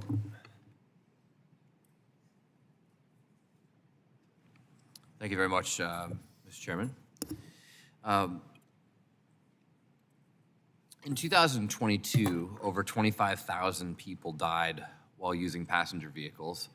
7 died riding passenger trains. Generally, passengers are 18 times more likely to die in a passenger vehicle accident compared to a train. Mr. Colvin, how would moving passengers and freight from highways to rail improve safety conditions and efficiency for all transportation users? I think whether rail or transit, those are incredibly safe modes of transportation. I think transit, in particular, mile for mile is probably the safest form of transportation in this country. So, expanding those services is going to have a positive impact on safety. It's simply a question of us making sure that we're making those investments in increased rail, passenger rail, and increased transit services. We've heard a lot of people talk about highway congestion and widening highways and whatnot across the country. Mr. Dellinger, about how many trucks does the average intermodal train take off a highway? Would you repeat that? I'm sorry. About how many trucks does one intermodal train take off the highway? I do not have the answer to that. About 173. Thank you. 173 for one train. That's a lot of efficiency. Now, the railroads actually have good partnerships with some of the trucking companies. J.B. Hunt was one of the first. I do a lot of partnerships with shipping companies like UPS. FedEx is a bit behind on this, but they're catching up. When we think about our overall transportation system and we think about the congestion that so many motorists face on the highways today, you know, there's this option that we don't often consider, which is that if we just got a bunch of long-haul trucks onto trains, sometimes in great partnerships with trucking companies, we'd have a lot less traffic for the trucks that need to be on the highway, not to mention all the people trying to get safely to their destination. What can we do to work on this in a more cooperative, comprehensive fashion? And you are correct, there are a lot of carriers, a lot of the large ones, and J.B. Hunt is a big one that does that and use intermodal, but I think the intermodal capacity is limited as well. And then you have the expectations of the consumer. Intermodal traffic is not as quick as truck traffic is. Well, and our consumers have expectations that. Right. Well, you keep UPS, if they promise you 3-day service, like they got to get it there in 3 days. UPS is the single biggest intermodal customer in the United States. They figured out how to do it. Seems like they've got decent reliability. Do you ever get a package by UPS, Mr. Dellinger? Yes, I do. Yeah, and they often come on. Receiving one today. Right. All right. Well, there you go. I don't know if that particular one is on a train or not, but in the course of this hearing over the last few hours, I know we've heard a lot from people about widening highways. How many of my colleagues have brought up expanding intermodal service as an alternative to getting traffic down or reducing congestion on our nation's interstates? I have not heard that today. Not heard it once, Mr. Chairman. Mr. Chairman's not paying attention, but not heard it once. That just shows that we're really not thinking comprehensively about transportation in this country. But I'm delighted to hear on this panel there are, people like yourself who actually want to talk about this, because every other country in the world thinks about transportation holistically. We don't just have an airline policy or a highway policy. We think about how to solve transportation problems. Virginia has tackled a lot of congestion on I-95 by investing in the CSX right away, entirely paid for by the private sector until now. And that's getting a lot of trucks off the highway, which is making the highway more efficient for the trucks that need to be there, for the motorists, and it also increases safety a lot as well. Speed limiters are one way to improve safety, and I'm pleased that the ATA supports 70-mile-per-hour speed limit. How would limiting truck speeds increase road safety for all users? ATA has had a policy, and actually the speed limit is 65. I'm sorry, 65. Well, it's actually 65 with enhanced, if you have AEB, some of the enhanced safety features that up to 70 miles an hour. So basically as a company, I actually joined a company in 1986. Our speed limit was actually 65 miles an hour, and we've stuck by that even, when we had people that told us that we could get more drivers if we raised the speed limit, but we think it is a safety factor. Well, thank you for your leadership. Definitely. I'm out of time, but Mr. Chairman, I yield back. Thank you. Mr. Shreve, you're recognized. Thank you, Mr. Chairman, and I appreciate our witnesses sharing their expertise with us today. I'm a new member, and this is for those of us that come into this body on a large committee, subcommittee like this, an extraordinary experience to kind of parachute in and out on these hearings. But I had the opportunity to listen to your what you shared with so many earlier, and so many great questions were taken. But I do want to just introduce myself and thank you for your work. It's a particular honor for me to serve on this committee, given the importance of transportation and infrastructure to Indiana's 6th District. The crossroads of America is our state's official motto. It was on my Cub Scout and Boy Scout badge when I was a kid. And it's no more than a motto. It's central to our Hoosier identity and central to an economy that is increasingly distribution-based. Indiana's highways support hundreds of billions of dollars of commerce. Freight trucks traverse my district 24/7 across 29,000 lane miles that are supported by NDOT.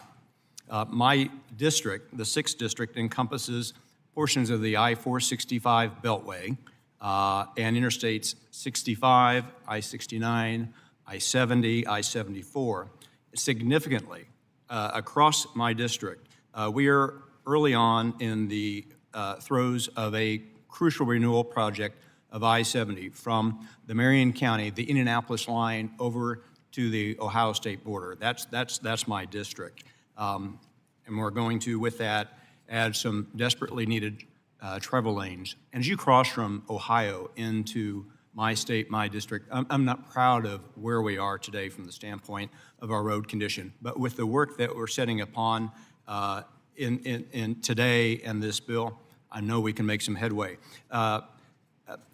Ms. Kavinoky, you may be best prepared to answer this question I have with regard to the design and engineering of a highway rebuild as we go into an era where the electrification in the fullness of time of at least some of the rolling stock, the heavy freight traffic is coming at us. Can you speak generally, very generally, as to the differential in the roadbed engineering for our interstate highways to support over the next few decades the electrified tractor trailer traffic that will traverse our highway system? That is to say, more generally, will we be looking at a significant do-over right now as we're preparing to design and spend to rebuild a significant slice of I-70 across the district that I now represent? Thank you for that question. Unfortunately, if I attempted to answer that, the engineers I worked with would get me fired because there's no way I can give you probably the best or right answer on that. I can tell you that moving to electrification, as we know as an aggregates company, requires a lot of different infrastructure. It requires the ability to recharge our vehicles, but I would love to get you a better answer from some qualified engineers who can answer that question. Well, we know, of course, that EVs are heavier. I don't know as a percentage in terms of gross axle weight relative to the amount of freight that an electrified tractor trailer may be able to carry, how much heavier as a percentage. But I can't help but wonder if the design standards for a new modern rebuilt interstate segment is going to require a significant do-over within the next 10 or 20 years. And if it does, I mean, we, as we work on this committee, need obviously to be very mindful of that. I appreciate your attempt to answer the question. It is a subject that I'd like to know more about. And so if you, through your association, could be helpful, I'd be grateful. Mr. Chairman, I yield back. Ms. Titus, you're recognized. Thank you, Mr. Chairman. I represent Las Vegas and parts of southern Nevada. We have a lot of people coming into the area from California, from all over the world. So we have to accommodate moving them there and moving them around once they get there. But as we expand our access, we are building things in extreme heat. This is something we put our workers out there on the highways, on bridges, on all kind of infrastructure projects in temperatures that often are 115, 120 degrees even this year. It was a record year. Last week I joined several of my colleagues, mostly from the Southwest, but some from the South too, sending a letter to OSHA asking them to finalize rules to protect workers from this occupational exposure to extreme heat. Mr. Colvin, could you talk to us and tell the members of this committee as we consider this reauthorization what we might build in to protect these transportation workers so they can do their job and also be safe? Yeah, I want to be sure that I give you a good answer to that. I know we have a couple of unions who are very involved in this. Laborers, I know in particular, have great expertise on this. So if I can get a more comprehensive answer and provide it to you or your staff, that would be helpful to me. I just don't want to misspeak on that. I know we need cooling stations. I know we need rest periods, access to water, those kinds of things. But yeah, if you've got some kind of policy already in place, that would be helpful as we move forward. Sure. Another thing I want to talk about is safety. We've heard a lot about safety over the last couple of hours. In Clark County, which is Las Vegas, we've had over 200 and 30 fatal traffic accidents last year alone. I think we're on record now to beat that this year. Mr. Tymon, I know AASHTO brought together a group last October, some of the departments of transportation from different states to talk about this issue of safety. It's not just roadways, it's in urban areas as well. Maybe you could tell us a little bit about what y'all came up with and the value of having states work together on this issue and how we might incorporate it. Well, thank you for that question and for recognizing the efforts of AASHTO and the state DOTs in this area. As I had mentioned earlier, it is the #1 priority for, I think, every state DOT in the country. AASHTO's president this year, Garrett Eucalito, has made his emphasis area for the year, one of them, safety, highway safety, making sure that we're equipping all states with as many tools and resources as possible to be able to address the safety crisis, which I think, as Mr. Larson said, is really a public health crisis.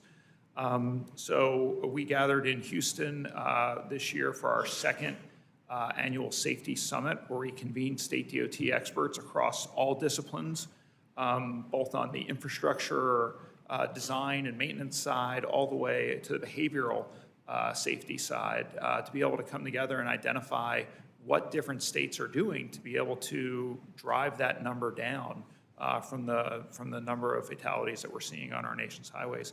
AASHTO has also passed a resolution 2 years ago reassuring every state's commitment to safety. We were one of the signatories to the Biden administration's National Highway Safety Strategy.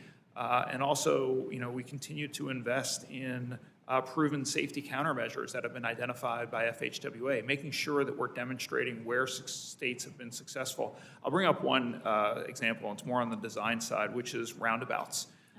10 years ago, 15 years ago, roundabouts were kind of a niche area that you saw in just a handful of communities. You're seeing more and more states and localities adopt roundabouts because while they may seem quirky to drivers when they first see them, there really are a safer design module for a lot of intersections that we have across this country. And I do think that as we see more and more of those types of out-of-the-box thinking, we're going to see the number start to continue to decrease year after year. So thank you for that question. No, thank you. That's encouraging. I hope you'll provide us that information as we move forward with this. Absolutely. I know people don't quite know how to do a roundabout when they first approach it, but I guess they'll learn. I wish you could do something with, as we increase the users on our roads, whether it's walking or wheelchairs or scooters, what about all these little rent-a-scooter motor things that you see all over town? I think that's got to be part of the mix as well. We can't just focus on the big modes of transportation. Well, I do think that, when we think about safety, it has to be a holistic view of what safety means for the entire transportation system and for all users as well. So not just for drivers, for passenger vehicles or for commercial truck drivers, but also for cyclists and pedestrians, making sure that we're incorporating designs into our infrastructure network that protects all users, cyclists, motorists, pedestrians, commercial truck drivers as well. Thank you. Thank you, Mr. Chairman. Ms. King-Hines, you're recognized. Hafidane, thank you, Mr. Chair, and thank you to our witnesses for your time today. My district is the Northern Marianas Island. It's very remote and very isolated part of our country. But like every part of our country, we rely on a very functioning transportation system to efficiently move people and goods. And like everywhere else, our economy heavily relies on it. The Northern Mariana Islands receives annual federal highway funding through the Federal Highway Administration's Territorial Highway Program, and we seriously need these funds due to our geography, tropical climate, limited access to natural resources, workforce shortages. Highway construction is significantly higher in my district than it is in many of the contiguous states. This makes exemptions from Build America, Buy America requirements so crucial and critical to my district.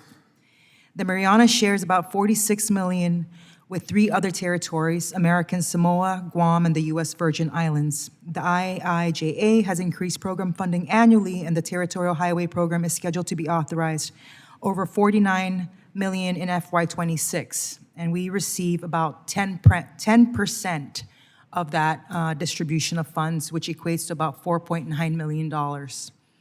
However, Mr. Chairman, through some administrative formula set in 1992, the Marianas and American Samoa, as I said, only receives 10% of this funding.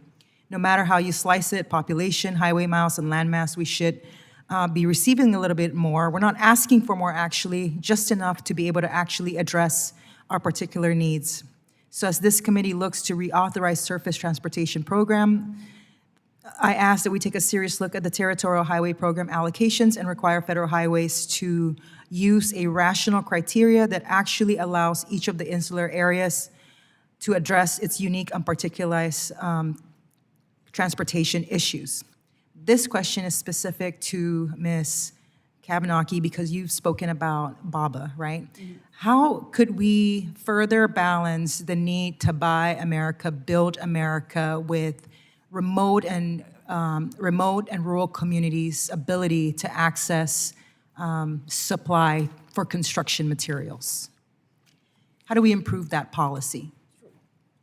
I'm not sure I'm equipped to address outside of the construction materials industry, and that's aggregates, asphalt binders, cement, cementitious materials. Because again, I think what this committee and others in Congress understood was we have geological and geographic limitations, and once you look at that and how you have to get materials where they need to go, it starts making more sense. What I don't know, and I think would be a very interesting question, is how does that apply to other materials and other goods across the board? I'd be happy to work with my association and others to look into that for you. I think I was looking for you to expound just in the construction industry in general, right? But we can have that conversation offline. Would love to do that. Thank you, ma'am. Thank you. I appreciate your time. I yield my time, Mr. Chairman. Mr. Deschanel. Thank you, Mr. Chairman. I want to thank the witnesses and the committee. It's an exciting moment. This is the biggest investment, the bipartisan infrastructure law since the Eisenhower administration, where he advocated for good-paying union jobs, a Republican president who once said, only a fool would get in the way of an American worker being able to organize. So different time. But I think in the context of what we look at this investment, we can't look at this as just the increase in 1 year's budget. This is 70 years of trying to reinvest. The civil engineers put out their annual report every year. I've been reading it for a long time. They put us at the bottom of developed countries because of our investment in repair. We haven't indexed our gas tax for inflation at a federal level. In California, where I'm from, we actually had the voters approve an increase, and they improved it overwhelmingly because they knew it was a good investment. So here's an opportunity to invest in a way that we haven't done for really 70 years that has multipliers throughout the economy. And it was the Biden administration that did this, and it's a real accomplishment. But this committee has historically been so bipartisan in a problem-solving way. Really appreciate the ongoing efforts to get this product out so that people can see it. People get good-paying jobs. Main Street gets the benefit of that economy. That, as a former small business owner, I know when the building trades were working and the operating engineers were working, I had more customers, just like executives. So we have a $786 billion backlog of road and bridge capital repairs, according to civil engineers. $435 billion needed just repairing existing roads, $125 billion for bridge repair, $120 billion needed for system repair. Now, in all this context, the area I represent in the San Francisco Bay Area, as the economy's grown, as Silicon Valley grew, we moved away from the coast, and as the American economy shifted to more of a Pacific Rim bi-coastal economy, the Port of Oakland, Mr. Dellinger, and I have a question for you and Mr. Colvin, in the 680 corridor, which is out the third tier of interstate highways in the Bay Area, in my district, we have a grant that's now being held up because we're trying to figure out what the consequences of the executive action have been on this grant. $166 million in the 680-580 corridor, where it's been headquarters to companies like Bank of America and Chevron over the years. It's also where Silicon Valley's employees live. In addition to that, because the Port of Oakland being the 4th busiest port in the country and one of the biggest exporters to China, so when we look at tariffs, we have to consider that as well.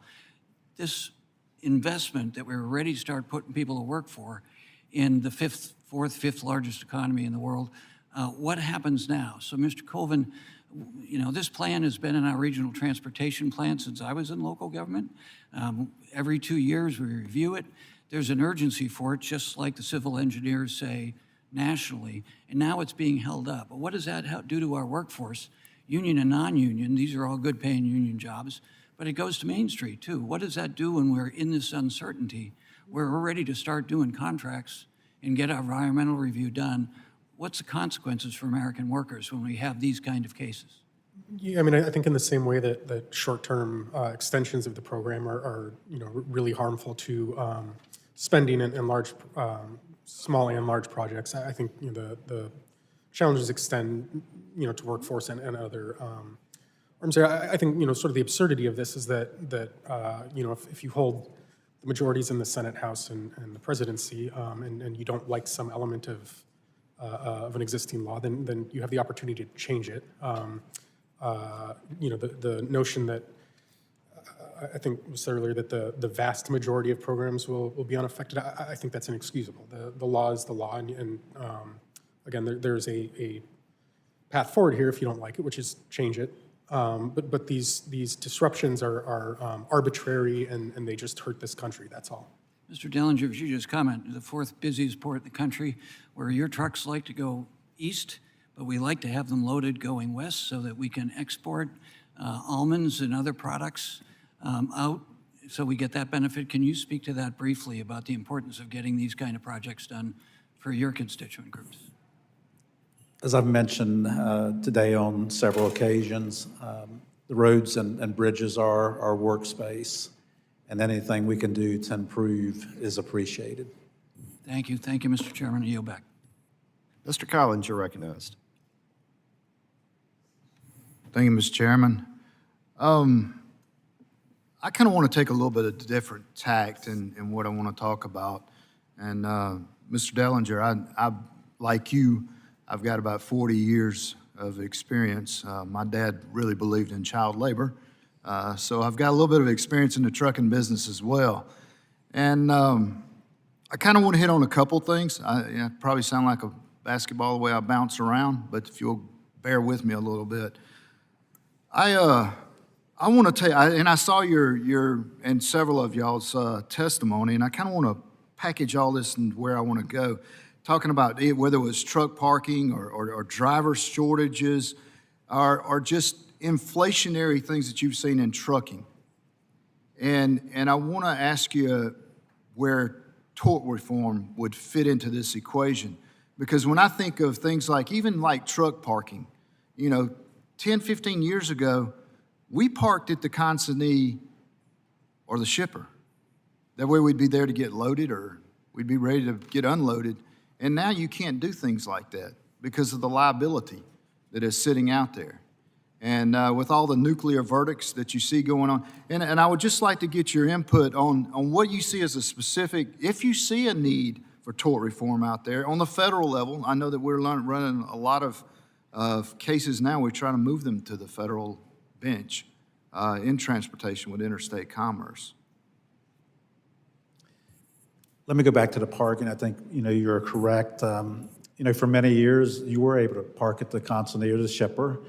And what's happened, I guess in planning, a lot of times they don't plan for enough of the traffic that's coming in for their daily input or output.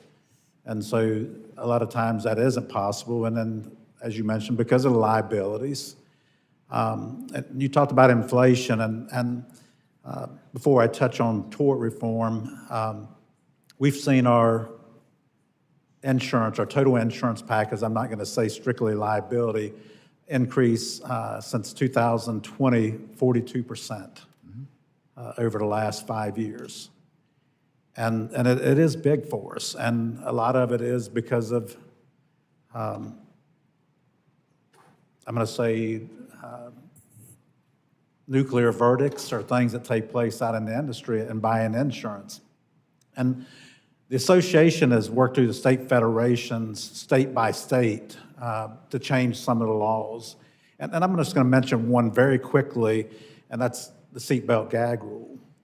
You know, you can have an accident and be severe injuries, but the injuries maybe are caused by the person being ejected from the vehicle because they didn't have their seatbelt.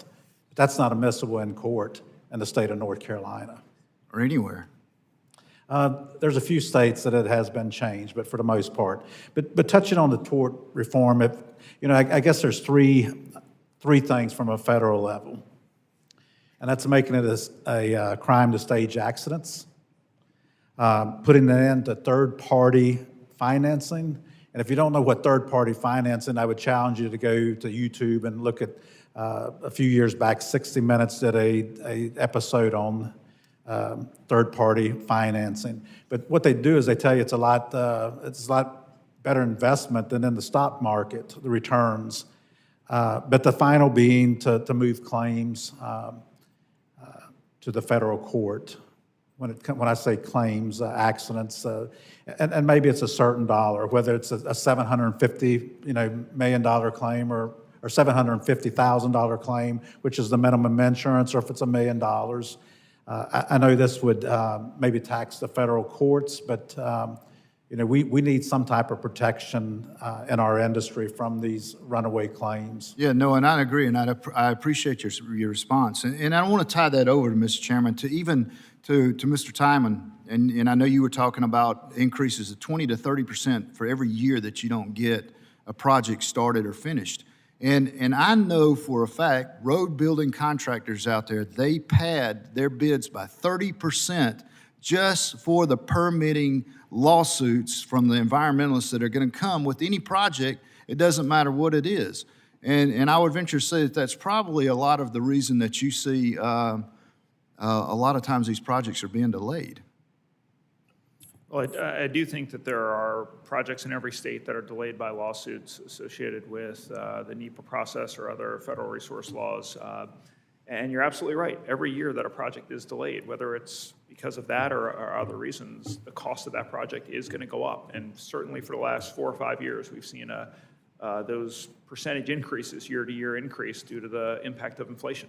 Right. Mr. Chairman, I know I'm running over on time, but I just wanted to add in there, not only do we pay around $14,000, $15,000 federal excise tax on trucks, but we pay it on every tire we purchase. We have taxes when we buy our tags. We have sales tax in every state that we have, and that's federal and state. So trucking is very well taxed.